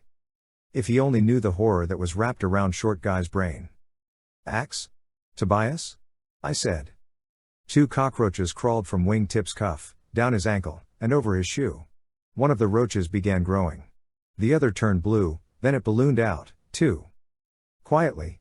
Inconspicuously. Nobody noticed them at first, 2 enormous mutant insects half hidden behind Wingtip's legs. Tobias's exoskeleton melted into his bulging body, and feathers popped out. Axe's claws turned into hands and Andalite hooves. Tobias spread his wings and flapped onto a lampshade in the corner of the room. Oh. Collins gawked. But, where? A hawk? The governor stared at him. Stared at me. Frowned. Yes. A hawk. Short guy leveled his pistol at Tobias. Then he saw Axe. Tall. Blue. Almost completely demorphed. Andalite. Short guy whirled. Aimed. No. I dove. Missed. Short guy squeezed the trigger. Collins knocked the pistol upward. Blam. The paneling above Axe's head shattered. Thwap. Axe nailed short guy with his tail blade. Held him against the wall. Collins stared at Axe. Who, wah? His firearm, Axe ordered. Collins nodded. Pulled the pistol from short guy's hand. Backed away. Tromped on Wingtip's foot. Wingtip shoved him aside. Idiot. He leaned down to rub the footprint from the top of his shoe. Okay, now if everybody can stay calm, we've got a little story to tell. I looked at the governor. It might take a while. The governor considered this for a moment. Studied me. Studied Axe. Studied short guy. She turned to Wingtip. Go back into the ballroom. Make my apologies. Tell everyone I'm not feeling well. Assure them it's nothing serious. A cold or something. She glanced at me. Narrowed her eyes. And Frank? Don't say anything else. Wingtip nodded and slipped out the door. I watched him leave. He seemed so calm under the circumstances. Yeah. Too calm. Any normal person would have been amazed, fascinated, creeped out. Wingtip hadn't even been shocked by a full-fledged Andalite. I glanced at Collins and the governor. They were still staring at Axe's stalk eyes, deadly tail and mouthless face. But Wingtip had been more concerned with wiping Collins's footprint off his shoe. As if a 4-legged alien were nothing unusual. Nothing new. Nothing he hadn't seen before. Governor, I said, we have to move. Fast. Tobias? Firepower. Now. Chapter 17. Tobias swooped from the lampshade and landed on the carpet. Blades began to erupt from his feathers. I concentrated. Focused on the gorilla. Too late. The door burst open. Wingtip barreled through, followed by 4 waiters wielding Drakon beams. Hork-Bajir. Wingtip pointed at Tobias, now almost fully morphed. One of the controllers leveled his Drakon at Tobias's leathery gut. Tobias dove. Seawool. The conference table sizzled in 2. Both halves dropped to the floor. Oh. The governor stared at the smoldering wood. Then at her husband. Frank. What are you? A controller grabbed her. Tobias vaulted over the pieces of the table. Whack. Struck the controller with his wrist blade. Ah. The controller screamed. Dropped the governor. Stared at his fingerless hand. The other controllers charged. Tobias sliced. Axe's tail lashed out. Thwap. Thwap. I was fully morphed, fully gorilla now. I stormed through flying bullets, blades, and Drakon beams. Collins had crawled to the governor and was shielding her with his body. He held his pistol with both hands, aiming first at a controller, then at Tobias, then at Axe, not sure what or who to shoot. Seawool. Ah. Drakon fire seared Collins's shoulder. Blasted a hole in the wall behind him. Go. I told him. Now. There's nothing you can do here. Governor. Time to bail. I wrapped one gorilla arm around her. Wingtip reached for her. Honey. Take my hand. I'll save you. The governor grabbed a chair and swung it over her head. I thought she was aiming at me. I ducked. Crash. Wingtip crumpled to the floor. Save me, huh? She said with a frown. I leapt over Wingtip's motionless body. Let's go, let's go. I yelled at Axe and Tobias. Collins! The governor cried. I turned. Collins lay on the carpet, stunned, his shoulder a lump of charred meat. I grabbed him in my free arm and leapt through the smoke and chaos. Charged through the door. Into the ballroom. Axe and Tobias bounded after me. Ah! Oh my God! Women screamed. Men screamed. Chairs, dishes, serving trays crashed to the floor as the well-dressed crowd scrambled for the doors. A waiter charged forward. Leveled a Drakon at the governor. No. Collins. He aimed his pistol. Blam. Ah. The waiter fell, blood gushing from his thigh. Collins collapsed against me. I rolled him under a table. Pulled the heavy tablecloth down to hide him. Stay here till the smoke clears, I said. Don't even try to be a hero. There. Get them. Wingtip's voice. I whirled. Controllers burst from the conference room. Don't let them take the governor, yelled Wingtip. Kill her if you have to. The governor stared at him. What is he saying? Don't worry, I said. We'll get you out. Wingtip and his buddies charged from behind. More controllers streamed through the ballroom doors and beat their way through the fleeing crowd. Service entrance. Tobias directed. He bolted toward a tangle of waiters pushing through a small door at the front of the ballroom. I knuckle-walked after him. Knocked over a huge coffee pot. Hurdled a dessert cart. Axe followed. Across the dance floor. Around the orchestra pit. A controller leapt from behind a bass drum. I grabbed a tuba. Shoved it over his head. Tobias reached the door, shoved the waiters aside and crashed through. I followed. Down a short hallway. Into the kitchen. A state trooper and a guy in a chauffeur's uniform were sitting at a small table, munching party food and playing poker with the chef. Tobias vaulted over them. Wah? The trooper half rose from his chair. Fumbled with the holster of his pistol. I barreled past, the governor tucked under my arm. Governor. The chauffeur scrambled to his feet. Where are you going, ma'am? I'm not sure, she called back. Seawoo. Drakon fire blasted through the kitchen. Fwap. Fwap fwap. I heard Axe behind me, his hooves clicking on the tile floor, his tail striking again and again. We kept going. Around waiters, busboys, cooks. The pastry chef pulled a Drakon beam from his jacket and leveled it at the governor. She flattened him with a cutting board. We slammed through one set of doors. Then another. Finally, outside. Around a dumpster. Across the loading dock. Limo. Tobias bounded toward the long black car parked by the dock, the same limo that had brought us here. Doors unlocked. He's inside. Oh come on. This is way too easy. Seawoo. The concrete exploded beneath my feet. I swung over the side of the dock. Ripped open the back door of the limo. Dumped the governor inside. Sorry. I have better manners when Yeerks aren't shooting at me. I jumped in after her. Keep your head down. Tobias squeezed into the driver's seat. Banged his wrist blade into the tinted window that divided the front seat from the back. The glass shattered. Oops. He folded his knees under the steering wheel, his arms around it. His neck was twisted over, the side of his leathery Hork-Bajir face crushed against the top of the limo. Not comfy, he said. But also not a problem for a guy with blades growing from his skull. Thump. Ska-oo or you-unch. He tore through the top of the limo like he was opening a tin can. Sunroof. He poked his head through the hole, cranked the key, and the limo revved to life. Axe. I yelled. Let's go. Axe downed two controllers, clattered across the loading zone, and leapt into the back seat of the limo. I yanked the door shut. Go. Go. Go. Tobias floored it. We screeched across the parking lot and into the street. We had now added yet another kidnapping to our crimes. Chapter 18. We squealed across 4 lanes of traffic. Thundered up over the curb on the other side. Dropped back down onto the pavement. Sideswiped a delivery truck. In. Out. Around.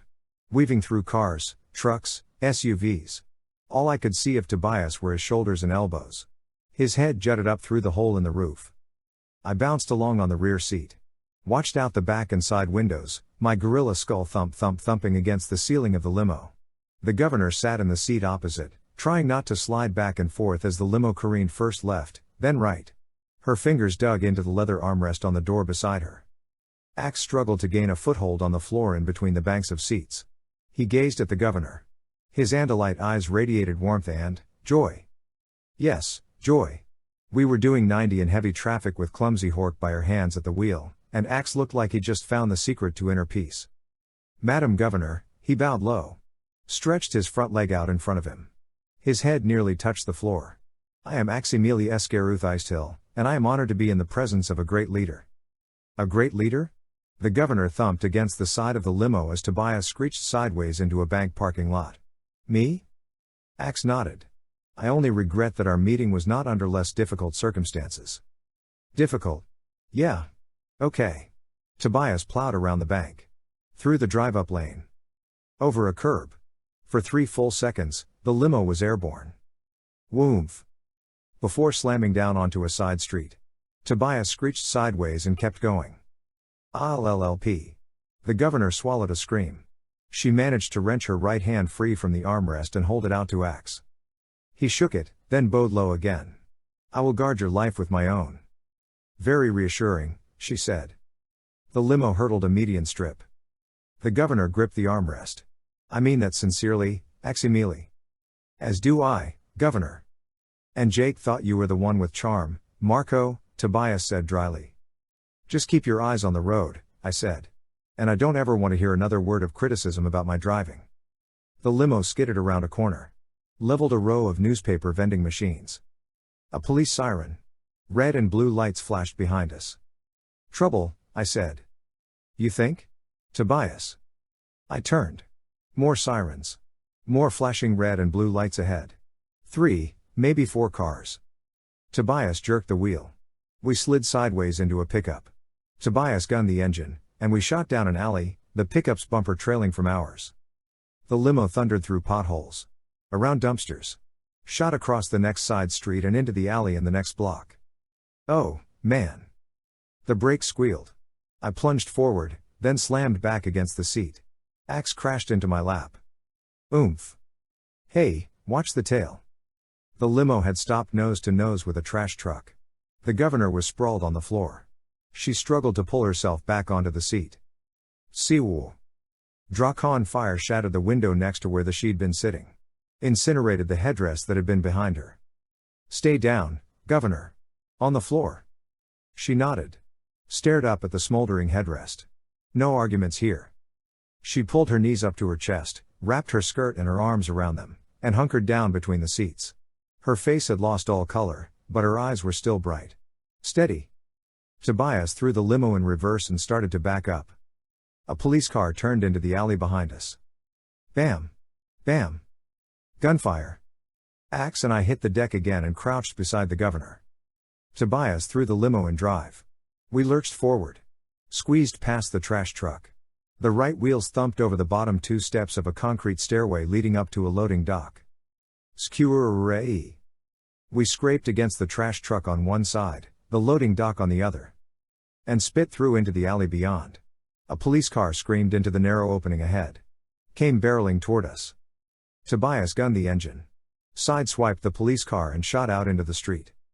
Cranked the wheel. Dodged oncoming traffic. Sped the wrong way down the one-way street, warehouses towering above us on one side, the riverbank dropping away from us on the other, chased by an army of sirens and flashing lights. City police, county deputies, state troopers. Some of them were controllers. Some probably weren't. But it didn't matter. As far as the non-controllers were concerned, lunatic monsters had kidnapped their governor. They were as determined as the controllers to stop us. Thwack. Thwack. Thwack. Thwack. I looked up. A helicopter thundered overhead. I could see it through the sunroof. The real sunroof, not Tobias's emergency hatch. The pilot pitched the helicopter forward in a steep dive. Sunlight glinted off something in the passenger door. A Drakon beam. The governor saw it, too. Time to ditch the limo, she said. We're too big. Too easy to spot. We'll have a better chance on foot. Good thinking. Behind those alert gray eyes lurked the brain of a combat general. I know the perfect place, said Tobias. Get ready to bail. An intersection loomed ahead. A main thoroughfare crossed our one-way street and led to a bridge. Tobias floored it and quickly turned the wheel. The limo skidded around the corner and hurtled onto the bridge. He slammed on the brakes and the limo screeched sideways. Plowed into a concrete pillar and lurched to a stop, blocking traffic from both directions. Cars honked. Skidded. Slammed into each other. Tobias dove from the driver's door. I threw the governor over Axe's back, flung the back door open, and we ran out into the chaos. Chapter 19. Let's go, let's go. Tobias bounded up over the hood of a sports car. I followed. Leaping from hood to roof to trunk. From car to truck to minivan. Over a jackknifed 18-wheeler. Axe stayed on the ground and galloped between the vehicles. The governor hugged his shoulders and squeezed her knees into his sides to keep from falling off. Police cars skidded onto the bridge behind us. Cops streamed from the cars and barricaded themselves behind the limo, weapons drawn. Stay low. I shouted. I leapt from the top of an SUV to the back of a Jeep. The Jeep's driver climbed from the front. Stared at his crumpled bumper. Cursed, kicked his tire, and started punching numbers on his cell phone. I vaulted over him. He stared at me. Oh my, ah. He tossed the phone to the road and sprinted toward the other end of the bridge. Bam. Bam. Bullets whizzed past. Bounced off steel and concrete. Drivers screamed and dove under their cars. I dropped and hugged the ground. Tobias crouched beside me. Axe skidded behind a UPS truck, the governor still on his back. A man's voice boomed out over bridge. Hold your fire. Hold. Your fire. They've got the governor. And innocent motorists are trapped on that bridge. Thank God.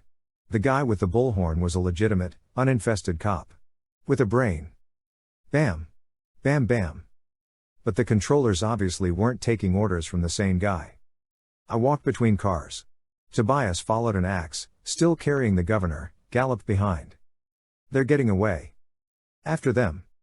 Cops swarmed over the limo. Raced across the bridge behind us. Go go go. I yelled. We can make it. We're closer to the other end of the bridge than the cops are to us. Thwack. Thwack. Thwack. Thwack. The helicopter was back. It hovered over the bridge, just above the tall suspension cables. More sirens. Flashing lights. Not from behind this time, but from in front. Police cars screamed onto the other end of the bridge. Cops leapt from the patrol cars. We dove for the pavement again. Crouched low between a Frito delivery truck and a TV repair van. Seawoo. The delivery truck exploded. Fritos rained down on us as we rolled under the van. Seawoo. A concrete pillar in front of the van shattered into dust. Skewer orange. The steel beam it had been holding swayed. The suspension cable whipped through the air. Ah! The remaining motorists fled from their cars and ran screaming toward both ends of the bridge. I inched out from under the van. Raised my head. Cops in front. Cops behind. Chopper overhead. And below us, the river. A few barges in the distance. Some fishing boats. And a sailboat. Did I say sailboat?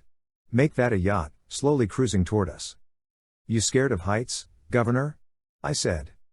As opposed to what? Bullets? Laser beams that vaporize solid concrete? A bridge that might collapse under me at any moment? She shook her head. Took a deep breath. Let's do it. Let's do it? A vision flashed into my head, the governor when she was a kid. She looked like, Rachel? I shook the image from my mind. You heard the governor. Let's do it. I pulled her from under the van and climbed onto the bridge rail. The yacht skimmed through the water. I could hear music and laughter. Could see people crowded on the deck. A party. The boat neared the bridge. Close. Closer. Now. I wrapped one massive gorilla arm tight around the governor and leapt into space. Chapter 20. We dropped. Straight down. The governor held on tight.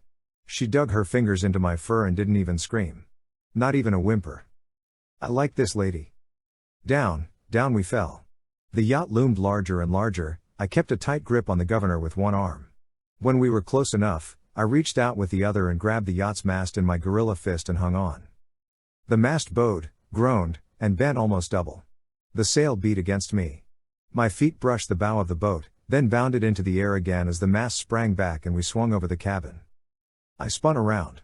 Gripped the bottom of the mast with my finger-like toes and held tight. The yacht slid under the bridge. The music and laughter continued. Party guests danced. Munched crackers. Refilled their drinks. They didn't even notice the gorilla hanging from the sail, clutching their governor in one arm like a rag doll. Didn't even notice the Hork-Bajir drop over the edge of the bridge above them. A strange, shrinking Hork-Bajir, sprouting feathers. Tobias. His blades shriveled. His serpent neck receded into his bird body. Just before he hit the water, his arms melted into wings. He flapped hard and just skimmed over the surface of the river. Axe dropped from the bridge behind him, his Andalite body sharply outlined against the setting sun. He kicked. Flailed. Splat. Belly flopped into the river and sank. I waited. Saw nothing. No stalk eyes peeking above the surface. No tail blade slicing through the water. Axe? Axe. The governor scanned the river. Can Aximili swim? Yeah. We watched. Searched the waves. Still no axe. We have to do something, the governor said. The impact could have broken his legs. Or his ribs. Maybe knocked him unconscious. There. Tobias tipped his wing. A dorsal fin broke the surface of the water and skimmed alongside the yacht. My heart started beating again. Hey, Axeman. Glad you could make it. He's fine, I told the governor. I motioned toward the fin. He morphed a shark. Morphed, a shark. The governor nodded. That's good. I think. The yacht had cleared the bridge and was sailing in open water. I slid down the mast, vaulted over the cabin and onto the top deck. Wah? The yacht's captain backed up. Stared at us. I leapt over the rail and onto the hors d'oeuvres table. Left a giant gorilla footprint in a bowl of bean dip. And landed in the middle of the party. Ah! The party guests screamed and scrambled to safety. A woman backed up against the railing and toppled, head over heels, into the river. I can't swim. Somebody help. I can't swim. Tobias swooped over the yacht, plucked a life jacket from the deck and tossed it out to her. She grabbed hold.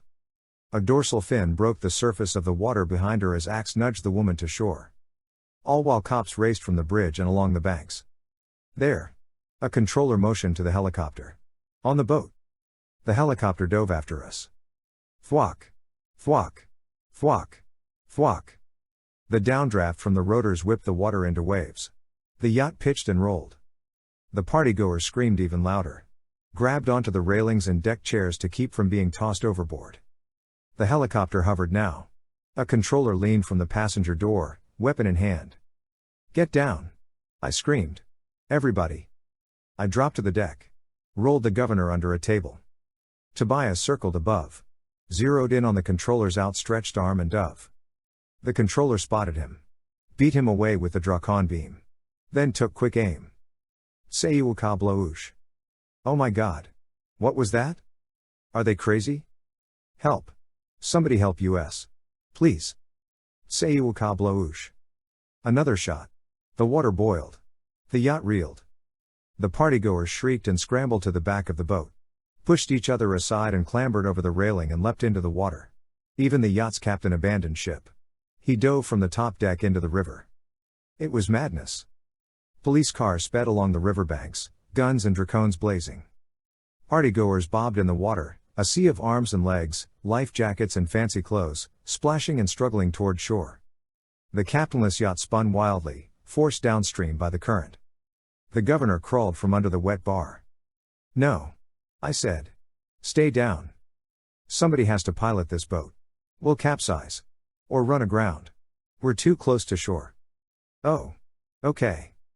The governor climbed up onto the second deck and grabbed the wheel. The boat stopped spinning. The bow straightened and turned. We headed toward open river. The helicopter banked and circled for another shot. On deck I grabbed pitchers and margarita glasses and hurled them at the helicopter.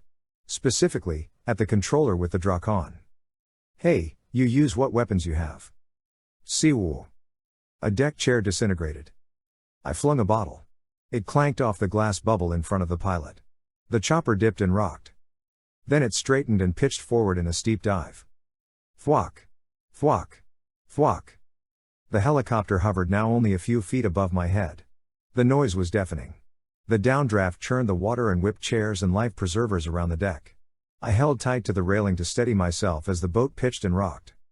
The controller leaned from the helicopter and steadied his Drakon against the hull. Tobias. I saw him flap to gain altitude. Turn. Dive. Too late. Seawool. Kaboom. The bow of the yacht exploded. Chapter 21.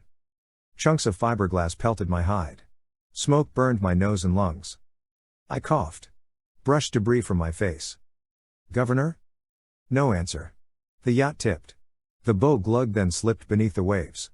The stern shot from the water into the air. I wedged my feet against the wet bar to keep from sliding toward the bow. Pulled my face level with the top deck. The wheel was already submerged, a gaping hole blown into the deck beneath it. Water lapped at the shattered wood and poured into the cabin below. Governor. Marco. Watch out. I turned. Tobias hurtled toward the helicopter. The controller leaned from the door, Dracon beam leveled at the sinking boat. At me. Tobias zeroed in. Raked his talons forward. Nailed him. The Dracon plummeted toward the river. Tobias dove. Nabbed the Dracon beam in midair and lobbed it to me.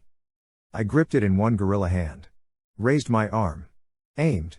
The pilot saw me and his face twisted in terror. The helicopter whipped up and around. And jetted away.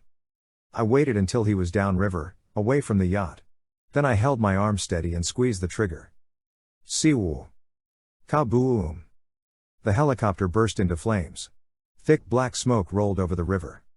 I hurled the Dracon beam into the water. Gotta bail, Marco. Tobias swooped overhead. Let's go, let's go. You go, I shouted. You and Axe. I have to find the governor. I climbed over the wet bar. Ripped the cabin door open and crawled inside. Waded into the murky water that filled the cabin. The governor had fallen through from the deck above.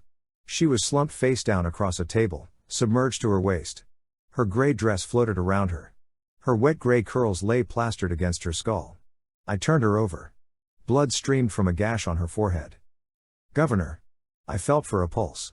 Can you hear me? Her eyelids flickered. She nodded weakly. I'll be okay.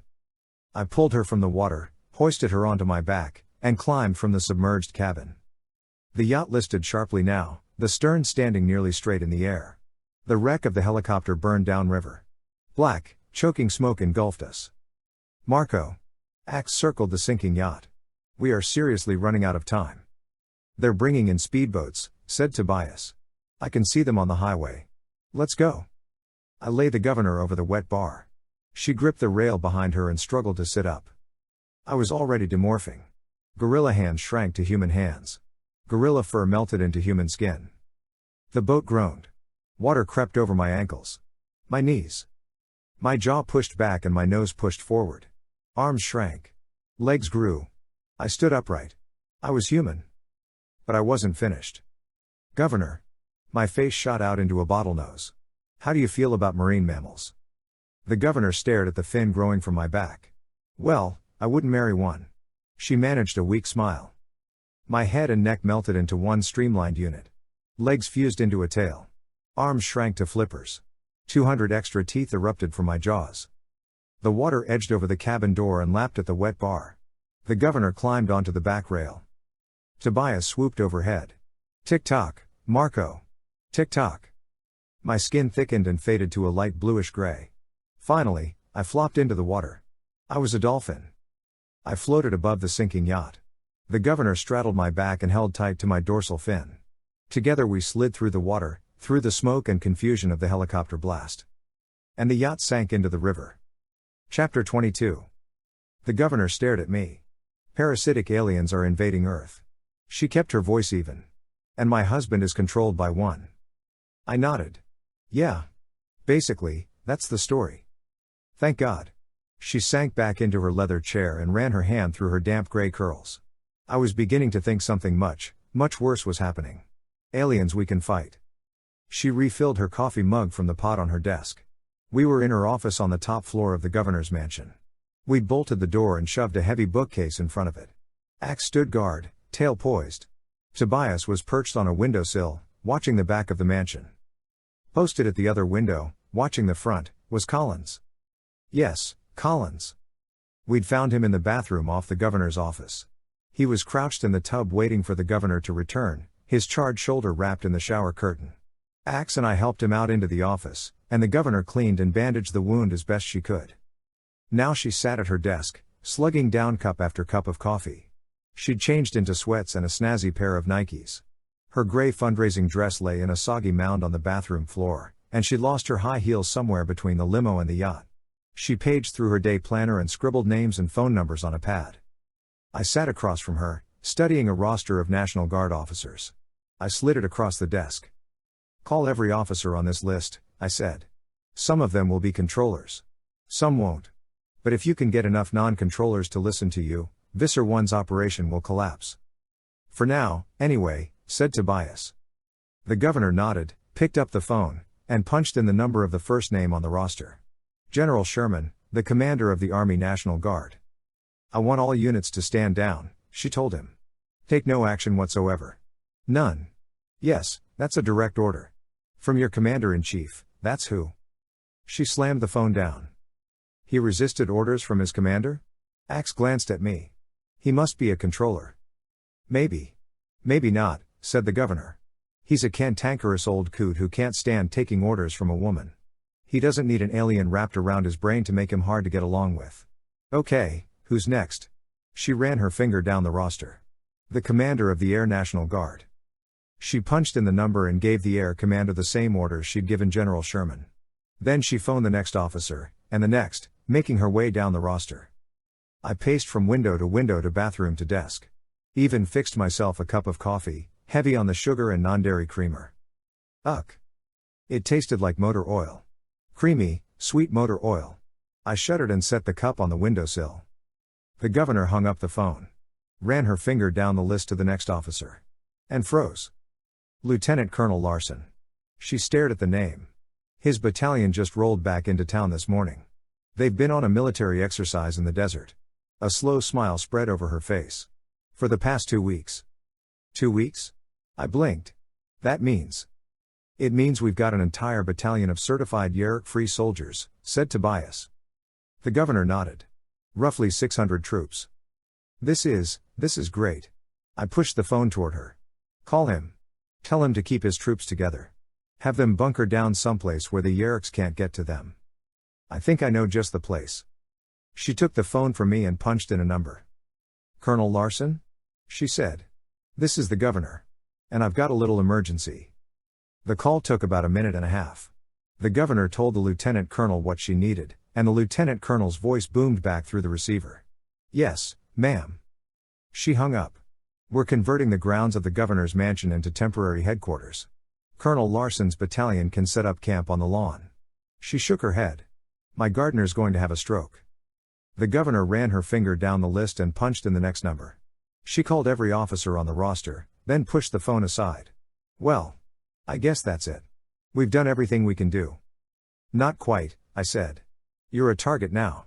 You need some personal security. Bodyguards." "I've got Collins," said the governor. "That's good, and no offense, Collins." I shot him an apologetic smile. But one security guard with a bad shoulder isn't gonna do it," he said. "I'll do everything I can, Governor. You know that. But you need more people." I nodded. Looked at the governor. "Can you think of anybody else? Somebody you can count on? Somebody who can keep you safe? Is there anyone that you know for sure has been far away, maybe even out of the country, for more than 3 days?" The governor frowned. Rifled through her day planner.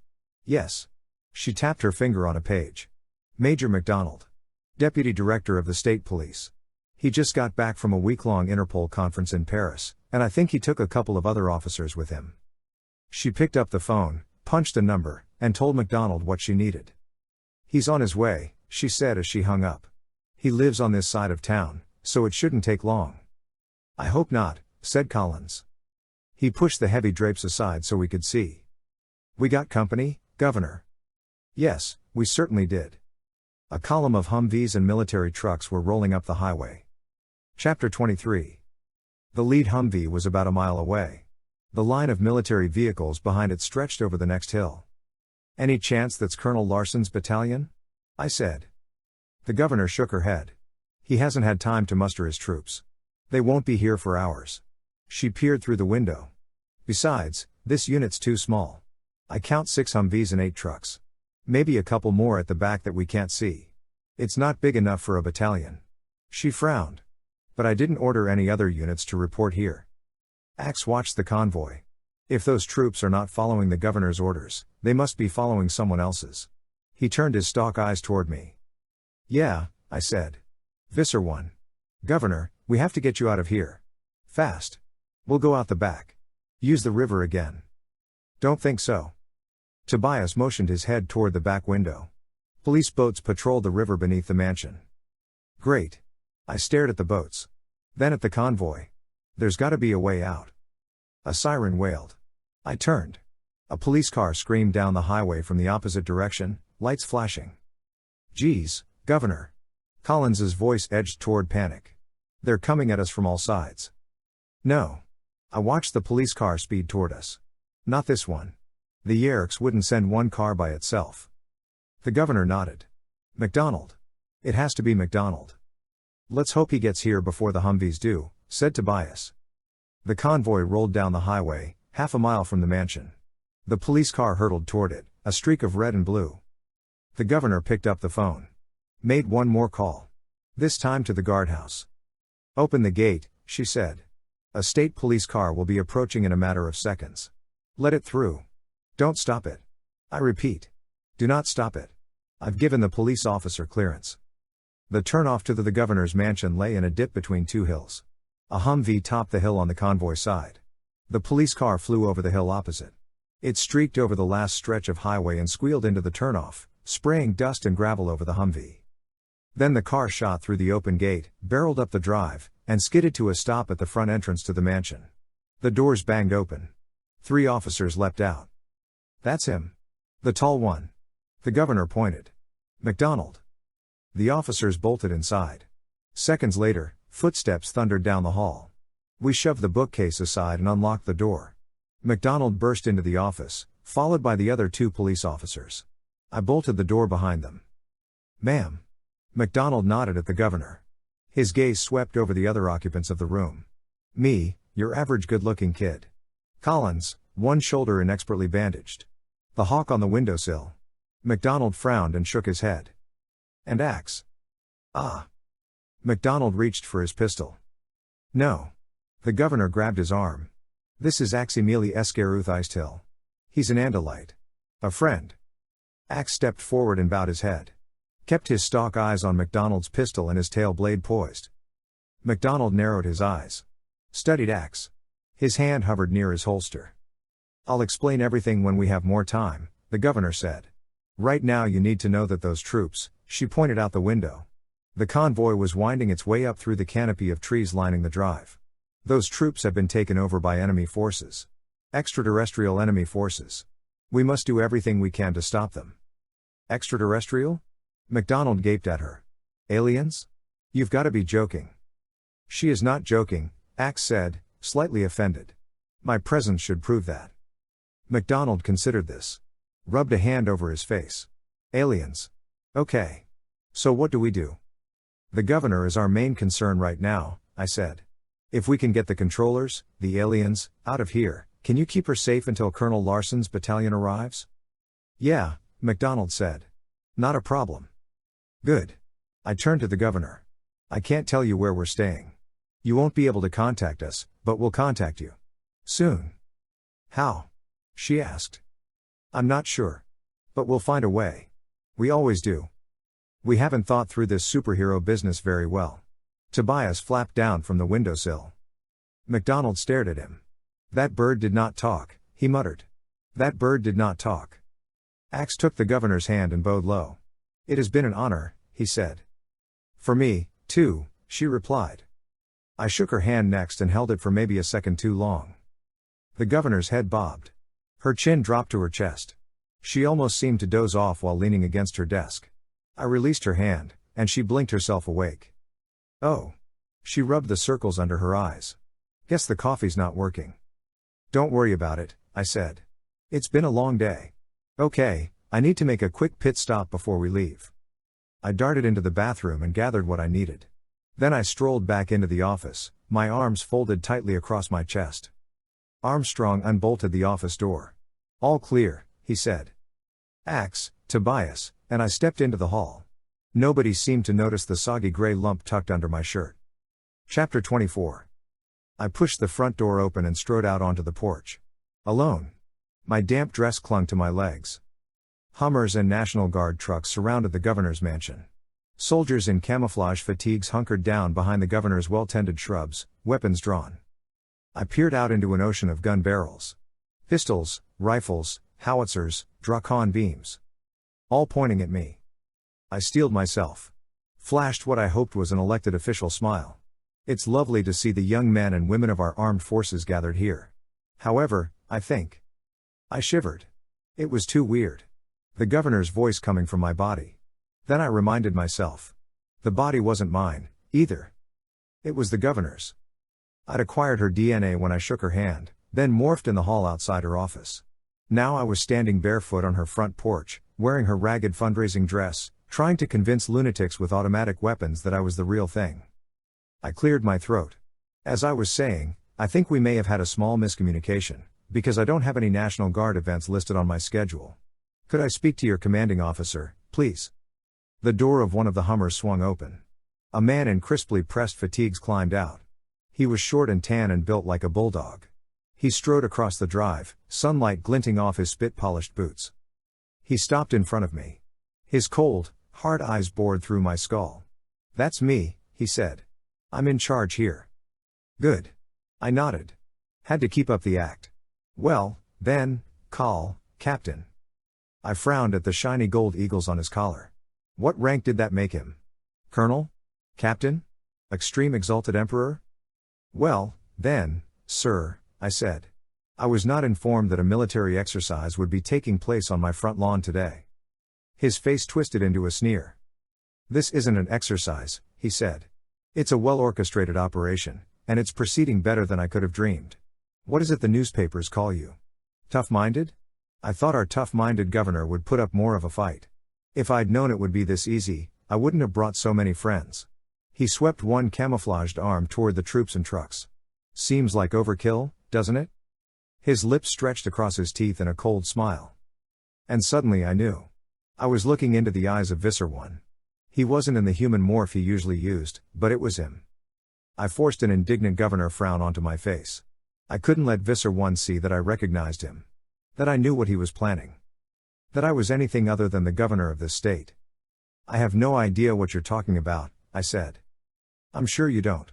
He turned to the troops. "Corporal." One of the soldiers scrambled forward. "Yes, sir." "Would you escort our governor to her vehicle?"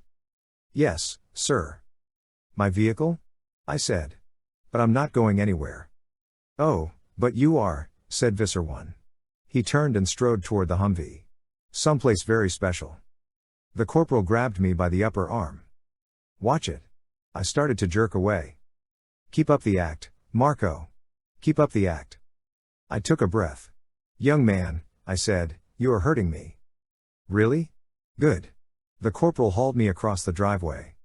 The other troops began to pack up their weapons and load them into the trucks. They were getting ready to leave. I almost smiled. The corporal shoved me face first against a big canvas-covered transport truck. He twisted my arms behind my back and snapped handcuffs around my wrists.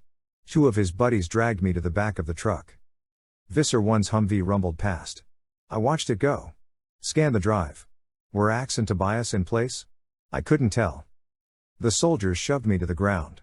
The corporal pulled a rope from the back of the truck and began winding it around my ankles. He wrenched each loop tight. The rope burned into my skin. These guys did not know how to treat a lady. "Ow. What is your name, son? I demand to know your name, rank, and social security number. Serial number. I'm suspending your pay as of this moment. You will be brought up on charges." I glared at the three soldiers. "All of you?" "Oh, no." The corporal smirked. "Not charges." "I'm trembling," said one of his buddies. "Look at me, I'm all a flutter." "Great. I got stuck with comedians. Lousy ones, too." The corporal finished tying my ankles together. His two buddies scrambled up into the back of the truck and held the canvas open. "I really don't understand you boys," I said. "I just don't understand what's going on here." "Don't worry. You will." The corporal lifted me over his shoulder. "You'll understand everything real soon." He heaved me headfirst into the back of the truck, climbed in after me, and snapped the canvas shut. We were on our way. Chapter 25.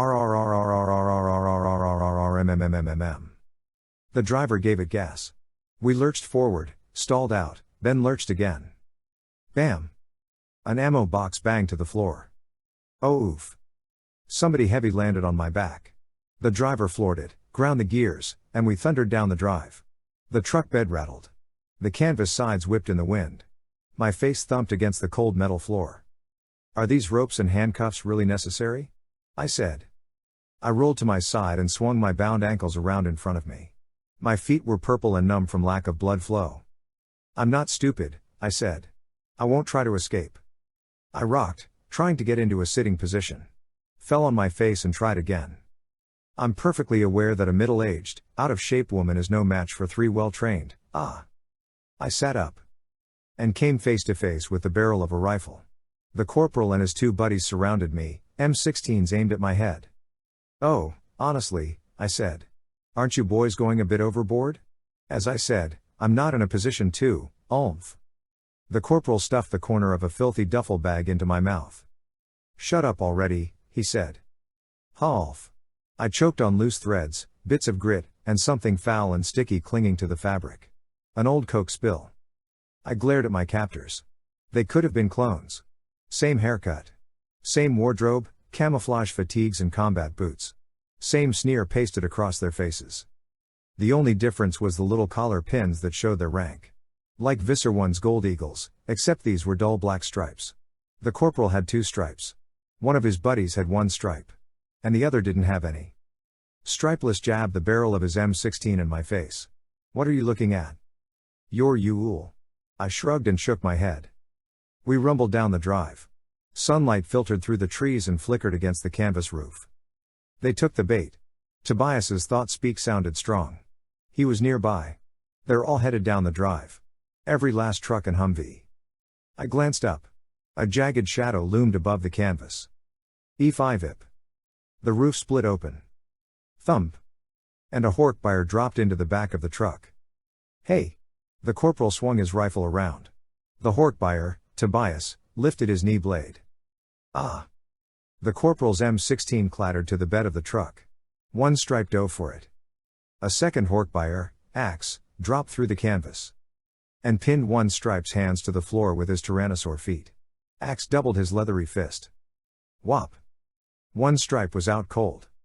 The corporal had dropped to his knees. Now he whirled. Lunged toward the fallen rifle. Tobias seized him in 1 clawed hand and jerked him into a stranglehold. Blood poured from the corporal's arm. Stripeless had been slowly inching away from the fight. Now he jammed the muzzle of his rifle into my skull. Let him go, he told Tobias, or the governor here gets it. Axe and Tobias froze. The truck jolted as the driver shifted to a lower gear. We were approaching the end of the drive. Are you deaf? Stripeless screamed. I said, let him go. The truck shuddered to a crawl. I looked at Tobias. Caught his gaze and held it. Shook my head. Slowly, slightly, so Stripeless wouldn't see. Tobias nodded. Tightened his death grip on the corporal. To think I'm kidding? I'm not, Stripeless jabbed my head for emphasis. You either let him. The truck lurched. Ah! Stripeless tumbled backward, slammed into an ammo box, and slumped to the bed of the truck, unconscious. They could all use a little nap, said Tobias. They're a little cranky. He doubled his fist. Whop! The corporal dropped to the floor. Axe and Tobias rolled the controllers together in a heap. Then they gathered the M16s and began hacking the barrels off with their wrist blades. I thumped my feet on the floor. Rolf. Tobias turned. Did you say something, Marco? Rolf. ULPH. Axe looked at me. Tilted his head. I believe Marco is trying to tell us that while he is extremely happy to see us, he enjoys being trussed up, and could we please not remove the filthy satchel from his mouth, as he finds it quite tasty. Oh, good. Axe picks now to finally get human sarcasm. Yeah. Tobias nodded. That's what I thought he said. I banged my feet again. Olaf. Okay. Don't get your skirt in a wad. Tobias pulled the duffel bag from my mouth. Yuyua. I wiggled my jaw. My mouth felt like sandpaper. Thank you. Now, can you do something about the handcuffs? Tobias turned me around. Whack. One wrist fell free. Whack. Then the other. The handcuffs clanked to the floor. I untied my feet and helped Axe and Tobias bind the controllers together with the rope. I stood back, pushed a wiry gray curl from my face and straightened my dress. We demorphed, then remorphed. Wings. Tobias and I guarded the prisoners. Axe perched on an ammo box and played lookout. We are approaching a tunnel, he said. Perfect. I hopped up beside him. Get ready. The back of the truck grew dark. 3 mallards flew through the hole in the canvas and flapped toward home. Chapter 26.